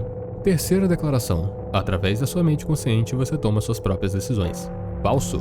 Uma grande porção da tomada de decisões humanas ocorre em um nível inconsciente. Após isso, a mente racionaliza essa decisão, fazendo a pessoa acreditar que foi uma escolha dela. Escolhas são uma ilusão. Declaração 4. Todos nós possuímos pensamentos e desejos imorais, mas é crítico que precisamos focar nossa energia em aspectos positivos de nós mesmos, para que assim possamos nos tornar pessoas melhores. Falso. Os pensamentos sombrios de sua mente são parte de uma entidade psicológica que reside no fundo de nosso inconsciente. Não é possível se comunicar com a entidade sombria. Você não pode ignorá-la. Além disso, você também não pode subjugá-la trancá-la ou a eliminar. Na verdade, até mesmo tentando fazer isso, o efeito pode acabar sendo o contrário, fazendo com que ela se torne mais forte, sombria e perigosa. Por fim, declaração 5. Abrir a porta para o espírito sombrio e abraçar os seus desejos mais obscuros como parte de você mesmo é a única forma de ter uma vida completa. Verdade?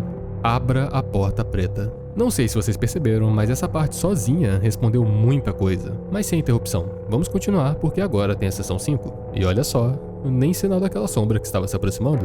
Acho que alguém deixou ela sair desse lugar. De qualquer forma, essa última parte é o ponto que vai ligar o consciente e o inconsciente da pessoa, mas a forma que isso vai acontecer é com cores e imagens estranhas. Então toma cuidado aí, galera fotossensível.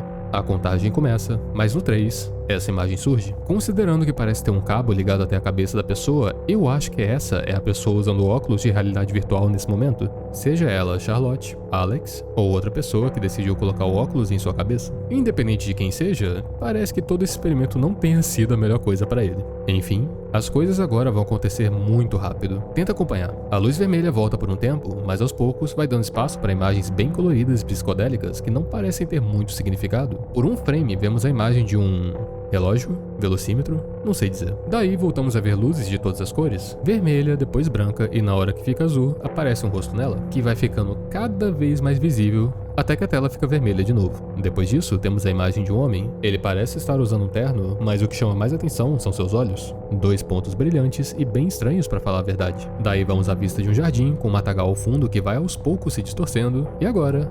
Pera, imagens normais? Tem um monte de saturação e cor para todo lado? Não acredito. Alguém escondido dentro de um armário ou algo parecido está observando uma porta que eventualmente se abre sozinha. A esse ponto, eu não sei se a gente ainda tá vendo as coisas no ponto de vista de Charlotte, mas se não for o caso, esse pode ser alguém se escondendo, ou até mesmo o investigador esperando que Tiffany venha até seu porão. Tá, pelo menos daqui em diante as coisas devem fazer mais... Meu Deus, quantas cores! Esquece isso. Linha colorida, rosto colorido e, sendo sincero, a não ser que tenha um código escondido aí no meio, essa parte só serve para causar imersão. Eu até tentei procurar, mas não achei nada. Então talvez realmente tenha nada demais aí, ou no futuro alguém melhor que eu encontre o que está escondido. Mas então trocamos todas essas cores por escuridão.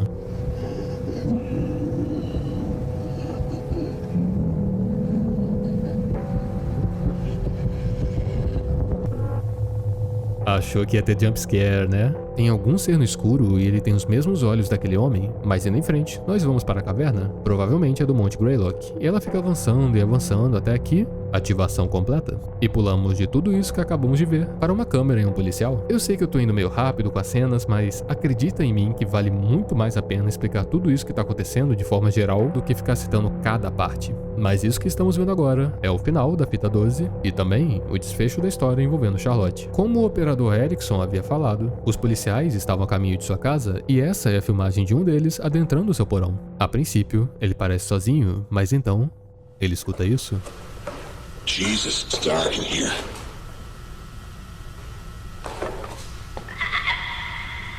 The fuck was that? Ô, policial, controla o xingamento aí, tem criança ouvindo. Ele tenta ir atrás do barulho, mas nenhum sinal da sua origem ou de Charlotte. Só que é nesse momento que a melhor cena de toda essa fita acontece. E para não perder o costume, é um belo de um susto.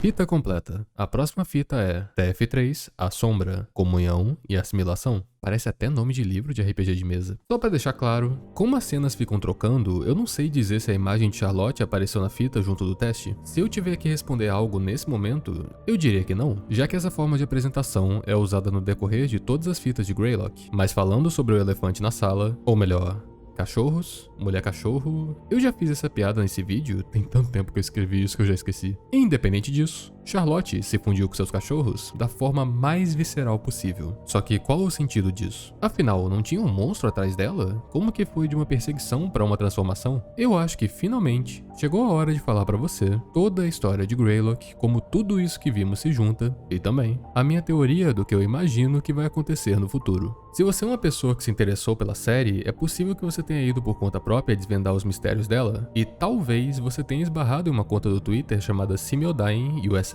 A maior parte das informações que eu consegui vieram das próprias fitas, além de algumas coisinhas que eu consegui extrair vendo entrevistas e podcasts que incluíam o pessoal que trabalhou na criação de Greylock. Agora, quando eu descobri que tinha uma conta do Twitter da empresa que é antagonista de toda essa série, eu fiquei muito entusiasmado para saber que mistérios ela escondia, mas logo depois fiquei bem decepcionado. O primeiro tweet da conta foi em 2023 e eles envolviam apenas mensagens falando sobre a empresa e seu dia a dia. Claro que tem algumas coisas meio esquisitas no meio, como essa imagem do que parece ser um monstro na escuridão e alguns avisos sobre certas entidades, como por exemplo, uma entidade que imita a aparência de um anjo. No post é até citado que essa habilidade é chamada de Síndrome de Serafim, e eu vou ter que admitir, é um nome bem maneiro. Mas fora isso, tem absolutamente nada. Não dava pra provar se essa conta é algo oficial ou feito por fã, mas o pessoal que criou a série segue ela, então... talvez ela acabe sendo usada no futuro. CHSS, que é um outro Analog Horror, que inclusive eu já fiz vídeo sobre, utilizou dessa ideia de misturar vídeos e posts no Twitter para contar uma história, então a chance dessa conta ser oficial não é zero. Mas por enquanto eu vou usar o mínimo possível dela. Inclusive, toda vez que eu for citar algo da página do Twitter, vou deixar bem claro que veio dela, para desconsiderar caso no futuro a gente descubra que ela não é oficial. Enfim,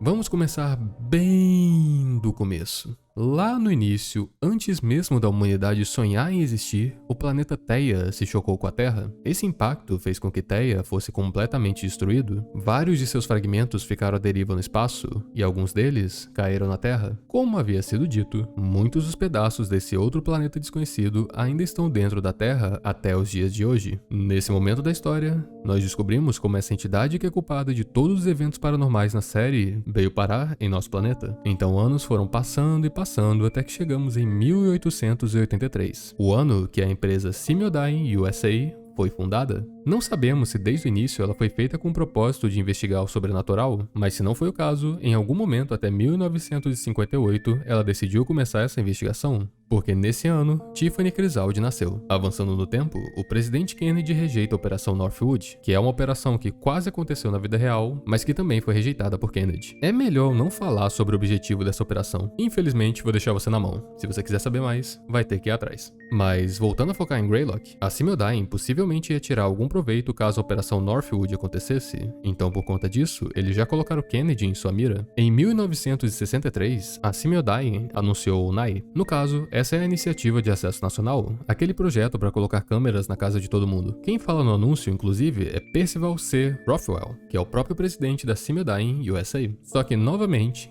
Kennedy entrou em seu caminho e dessa vez ele não tinha interesse em ter suas ideias barradas. Piu piu, Kennedy vai de Vasco e Lyndon B. Johnson entra em seu lugar. Dessa vez o presidente está de acordo com a iniciativa, então câmeras são instaladas em boa parte das casas dos Estados Unidos. Não muito tempo depois, em 1964, temos aquela sessão de Tiffany que vimos na fita 10. A sessão aconteceu pouco tempo depois do seu aniversário de 6 anos, mas ela já teria tido outra anteriormente. Em uma de suas sessões passadas, ela menciona a existência de entidades no quarto que ela estava junto de seu psiquiatra, mais um motivo para acreditar que Tiffany tem contato com o sobrenatural desde seu nascimento, mas eu vou deixar pra falar de Tiffany depois, porque eu acho que ela tem uma importância muito grande, porém triste nessa história. Então vamos seguir em frente. Depois desses ocorridos, passamos por um período sem eventos maiores, apenas as pessoas vivendo enquanto são vigiadas pelas câmeras da Simiodyne. Até o ano de 1981, onde temos aquele discurso de Bernard T. Hayes. É daqui pra frente que ele vai começar suas pesquisas e práticas que em um futuro irão se tornar o TF1 e TF2, as duas fitas que testam o subconsciente da pessoa. Não fica claro se ele faz parte da Simiodyne nessa época. Caso não fosse, é bem provável que após esse discurso tenha sido contratado. Afinal, ele compartilha uma ideologia parecida. Eu havia falado que Hayes poderia ser uma espécie de monstro disfarçado ou coisa parecida, que estaria guiando não só a Simiodyne, mas a esse ponto também a humanidade para ir atrás de algo que não deveriam. Sendo sincero, eu acredito que ele seja humano. Acho que a esse ponto, para um Analog Horror, não seria ideal adicionar mais uma reviravolta ou antagonista na história. Eu acredito fortemente que o ideal seria começar começar a providenciar respostas ao invés de criar mais perguntas. Mas leva tudo isso como a minha opinião.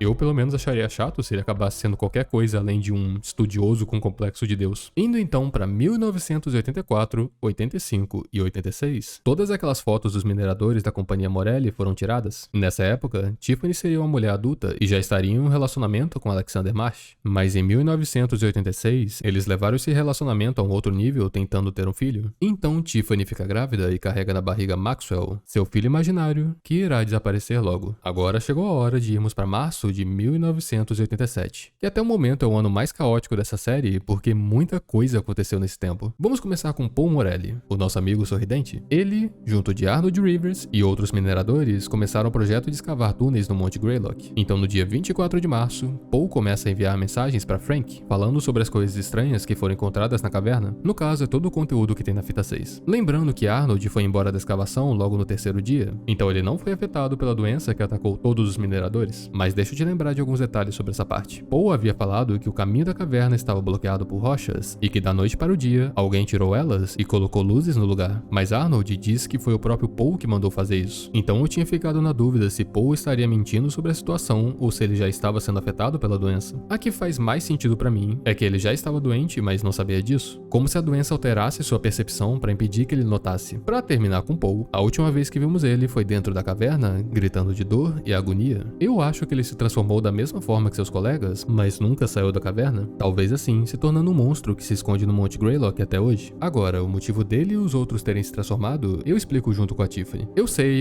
eu tô deixando tudo pra depois, mas confia em mim que explicando o caso dela, tudo começa a fazer mais sentido. Por fim, temos aquela criatura de rosto branco. Ela não é um Tuffyform, mas tecnicamente também é. Eu digo isso porque eu acredito que ela não foi criada pelo Tuffyform Manifesto, aquela máquina que vimos na fita 3, mas sim por alguém usando o método normal, que consiste em você imaginar tanto um ser que ele surge. Não tenho provas pra confirmar o que eu vou falar agora, mas eu imagino que esse ser foi criado por alguém daquela sociedade secreta e de alguma forma eles conseguiram, entre muitas aspas, domar a criatura para defender a montanha de intrusos, tanto que a criatura ficou vigiando todos os mineradores durante seu tempo na caverna. Como a maioria morreu ou sofreu de mutação, eles não eram mais considerados uma ameaça para a caverna, então a criatura ignorava eles. Mas para a tristeza de Arnold, ele acabou saindo mais cedo do projeto. Então a criatura foi atrás dele para impedir que espalhasse informações sobre o que ele viu na caverna, quanto às vozes que ele copia. Eu realmente acho que são de suas vítimas e o motivo de ter a voz de uma criança no meio é porque provavelmente alguma criança acabou chegando mais próxima da caverna do que devia, então sem questionar, a criatura foi atrás para finalizar ela. Tudo isso que eu falei é minha teoria, mas tem uma forma de confirmar ela em uma fita futura. No caso, se em algum momento for mencionado que o fotógrafo que tirou as fotos da caverna esteja morto, essa seria a prova de que a minha teoria está correta. Mesmo que algum detalhe ou outro acabe sendo diferente, a imagem maior continua a mesma. Mas só para caso você não se lembre, esse fotógrafo é um cara que foi enviado para tirar fotos das descobertas da caverna. Ele foi enviado pelas pessoas que estão bancando toda essa obra, mas não teve muito destaque durante a fita, sendo que a única coisa falada sobre ele é que ele também estava passando mal por conta da caverna, mas foi Paul que disse isso, então não tem como dar certeza. Mas calma que 1987 está só começando. Logo depois desses eventos, acontecem as invasões de casa. Essa é aquela cena que estava passando um episódio de Max Headroom na TV que é interrompido por um alerta de emergência. Durante a noite do dia 30 e a madrugada do dia 31, as pessoas em Massachusetts passaram por um período de pânico, mas em pouco tempo a polícia consegue apreender os invasores, e assim descobrimos suas identidades. Como já vimos, eles são os mineradores da Companhia Morelli, e todos ganharam habilidades sobrenaturais por conta da mutação, sendo algumas delas tão letais que provocaram a morte dos médicos que os estavam estudando. Por exemplo, Scott, por conta própria, acabou com a vida de 6 médicos e consumiu seus corpos após isso. Outra coisa que também aconteceu no dia 31 de março foi Tiffany Cristaldi perder seu bebê ainda na barriga após uma espécie de glitch na máquina de ultrassom. Como eu havia falado, Maxwell, seu suposto filho, na verdade era um fruto de sua imaginação que acabou se tornando real por conta da vontade de Tiffany de ter um filho. Esse seria o processo natural de criação dos Tuffyforms, igual que eu mencionei na criatura de rosto branco.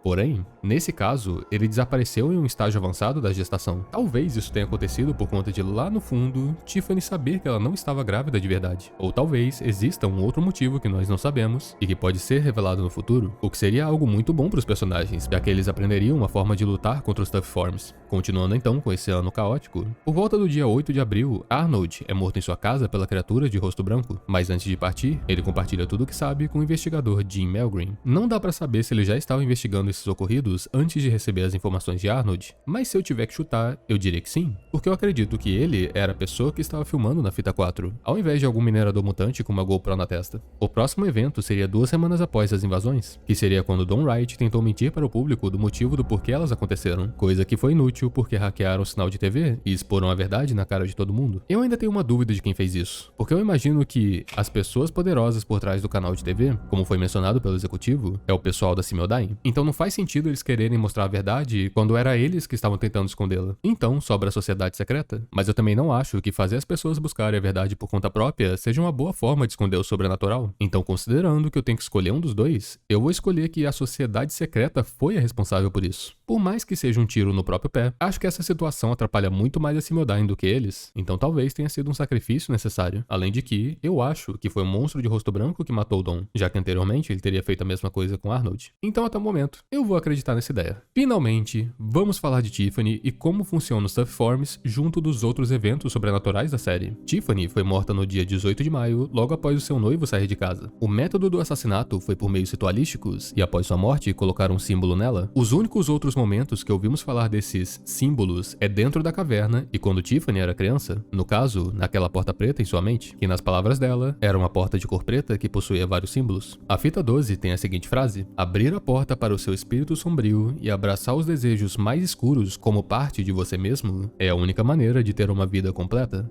Abra a porta preta. Em outra situação, isso poderia ser uma forma de falar para você ceder aos seus pensamentos mais obscuros. Mas no caso de Greylock, isso acaba sendo um pouco mais literal. No contexto dessa história, o ser humano consegue a partir de certos meios entrar em seu inconsciente, por mais abstrato que isso soe. O inconsciente pode tomar várias formas diferentes, como um quarto ou uma sala escura, mas todos eles possuem uma porta preta que esconde suas emoções e pensamentos mais sombrios. Ah, e aparentemente também um monstro. E é aí que entra os Stuff Forms. Se é possível criar um ser através de sua vontade, como vimos Tiffany criando o bebê imaginário, então não parece tão complicado você criar um monstro com seus pensamentos mais perversos. Porém, esse monstro fica preso atrás dessa porta preta, e a única forma de abri-la é pelo lado de fora. Alguns métodos que vimos foi terapia, com Tiffany criança abrindo a porta em sua mente, a fita TF2, vista por Charlotte, que faz alterações em sua mente de uma forma que permite a criatura escapar, e também pelo Tough Form Manifesto, que um de seus usuários foi Kate, e ele extrai a criatura lá de dentro. Mas por que cada uma teve um final tão diferente? Para começo de conversa, Tiffany pode ter aberto a porta e visto o monstro que se esconde atrás dela, mas essa situação terminou por isso. O Tough Form de Tiffany não conseguiu sair de sua mente, e se eu tiver que pensar em um motivo, é por conta dos símbolos em sua porta. A única outra porta preta que vimos nas fitas foi a de Charlotte, mas de acordo com ela, estava escuro demais para enxergar. Eu acho que a ideia de fazer essa cena ser um ambiente escuro foi justamente para esconder que a porta de Tiffany é diferente das demais, provavelmente porque ela tem uma importância maior na história, e também para aquela sociedade secreta. Então, para o caso de Tiffany, como eu já falei várias vezes nesse vídeo, ela mostrou no decorrer de toda a série um contato com o sobrenatural e também a capacidade de manipular ele.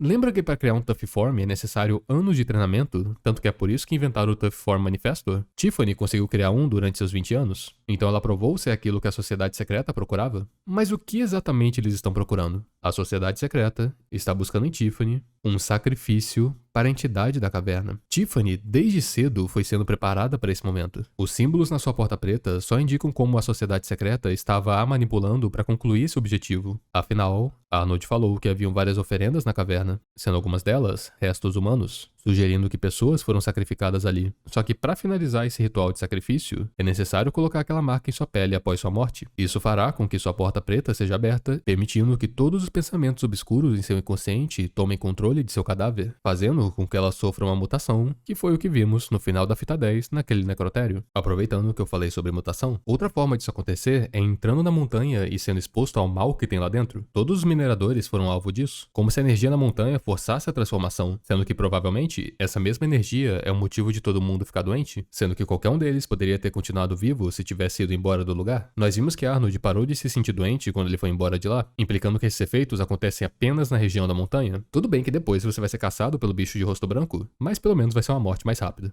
Eu acho. Em 1992, tivemos o caso de Charlotte Melgreen. Ela teria utilizado o Neurovisor da Simildyne e assistido aquela fita de nome TF2. Lembra que nela tinha uma sombra que ia se aproximando até o momento que ela desaparece? Essa sombra é a representação do seu Tough Form. Assistir essa fita força alterações na sua mente que fazem a porta preta ser aberta. Assim, libertando o monstro. Só que mesmo com a criatura solta, ela não parece que pode simplesmente atacar Charlotte. Lembra que essa coisa ficou dias observando ela antes de tentar algo? Então, como eu havia falado antes, imagino que tem algum requerimento para ela conseguir atacar. No caso de Charlotte, o monstro atacou quando ela percebeu que tinha algo de errado com seus cachorros. Talvez eles estavam sentindo medo por conta da criatura, e quando ela notou eles nesse estado, percebeu o perigo e também ficou assustada, permitindo assim que a criatura atacasse. Depois disso, Charlotte ficou presa em um quarto escuro. Eu ainda não sei dizer o porquê isso aconteceu, só que o mais plausível pra mim é que essa é uma habilidade do Tough Form. O bicho já saiu da sua mente, é uma coisa toda estranha, ele deve ter uns poderzinhos. E no caso, esse poder é manifestar o inconsciente da pessoa no local. Então, na tentativa de fugir, ela acaba abrindo a porta preta e entrando lá dentro por conta própria.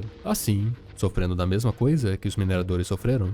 Tanto que a última coisa que ela diz é: eu acho que minha pele está se movendo, porque logo depois disso encontramos ela após sua mutação. Não me pergunta por que dos cachorros, eu não faço a menor ideia. Sei lá, ela gosta de cachorro, pode ser por isso. Então pra mim, o objetivo do seu Tough Form é fazer você entrar no quarto atrás da porta preta utilizando os métodos que ele tiver à disposição. Eu destaco o seu Tough Form porque o seu monstro quer que você seja exposto aos seus pensamentos mais obscuros. Ele não liga pros outros, então isso explicaria o porquê de Arnold e Dawn não terem sofrido de mutação. Agora para nossa última vítima. Katie, em 29 de dezembro de 1994, foi brutalmente assassinada pelo seu Tough Form, que foi criado usando o Tough Form Manifesto. Dessa vez, o monstro conseguia falar e ao invés de gastar dias observando seu alvo para atacar no instante que ele conseguisse, esse aí conversou com a garotinha e forçou a situação. Essa informação que eu vou falar agora veio da página do Twitter, então leva com um pouco de desconfiança. Mas lá estava escrito que em 1995 foi relatado que as entidades estavam ficando mais inteligentes. Isso se conecta bem com o que vimos agora, porque esse bicho que matou Kate conseguia falar, enquanto mais próximo disso era a criatura de rosto branco que no máximo repetia uma frase de certas pessoas. Esse ser, sendo algo mais inteligente, também explica como sequer ele foi parar aí, porque de acordo com a Simiodyne, os Tough Forms criados pelo Tough Form Manifesto ficavam presos, mas esse conseguiu escapar de alguma forma. Para terminar de falar de Kate, eu imagino que esse monstro manifestou seu inconsciente ali, logo depois matou ela e jogou seu corpo dentro do quarto atrás da porta preta. Então existe a chance de vermos em uma fita futura uma versão de Kate após sofrer a mutação. E eu devo dizer que a imagem de uma criança após sofrer algo similar a isso é algo que pode acabar se tornando bem desconfortável e com certeza difícil de conseguir fazer. Então vamos ver se isso sequer vai sair no futuro. Agora, para terminar esse longo vídeo que eu estou há muito tempo fazendo, resta apenas falar de um sujeito e o que eu espero que irá acontecer no futuro. Jim Melgreen, nosso querido investigador que acabou de ver uma fita vendo sua própria filha se transformando em um monstro cheio de cachorros preso a ela. Ele é o ponto mais importante para entendermos a história. Meio que tudo isso que vimos foi o seu ponto de vista enquanto investigava as gravações em um computador.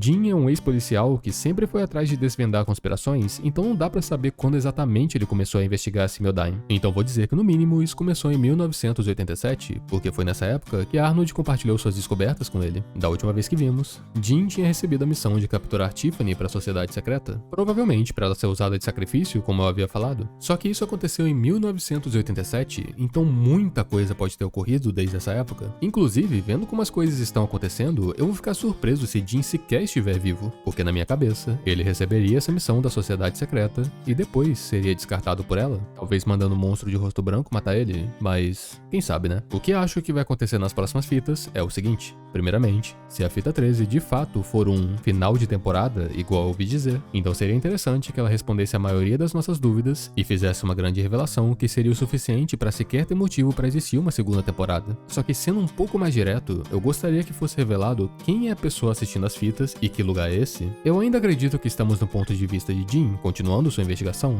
mas existe a chance desse, na verdade, ser Alex, que foi atrás da verdade de o que aconteceu com sua noiva e acabou se deparando com isso. Eu também consigo ver um futuro onde Alex se depara com Jim sequestrando sua noiva, e isso leva eles a uma parceria ou talvez um conflito que acaba levando um dos dois à morte. Aposto 10ão que o Jim ganha. Ele é ex-policial, né? Vou apostar onde tem mais chance. Fora isso, uma informação que eu vi na página do Twitter é que a Simiodyne fechou em 1998. Nós já sabíamos que esse lugar da fita 1 era uma área de trabalho abandonada por ela, mas eu queria saber onde exatamente isso se encontra, porque eles estavam tentando escavar o Monte Greylock. Mesmo que Paul tenha falhado, eu não duvido que tenham tentado repetir isso até conseguir fazer uma instalação lá dentro. Foram mais de 10 anos de tentativa. Alguma hora eles devem ter conseguido. Tem também alguns detalhes menores que eu gostaria de ver, como os corpos caindo do céu em Cheshire. No Twitter falaram de algo chamado Síndrome de Serafim, então talvez as duas coisas estejam conectadas. Apesar de de que o nome Serafim é de um anjo, e nós também temos algumas menções religiosas no decorrer da série. Então existe a chance da série ir pra essa direção, só que eu espero muito que isso não aconteça. Já tem entidade do espaço, já tem entidade da mente, se ainda botarem religião no meio, aí sim eu vejo meu bingo de Analog Horror. Brincadeiras à parte, o ponto mais importante que eu quero ver em uma fita futura é, na verdade, uma continuação de um detalhe bem pequeno que vimos na fita 12. No início dela, é dito que aquele teste foi feito para Charlotte Jean Melgreen, mas vocês perceberam que o título parece rasurado? Fora isso, nos 7 minutos e 6 segundos da fita, essa mensagem aparece,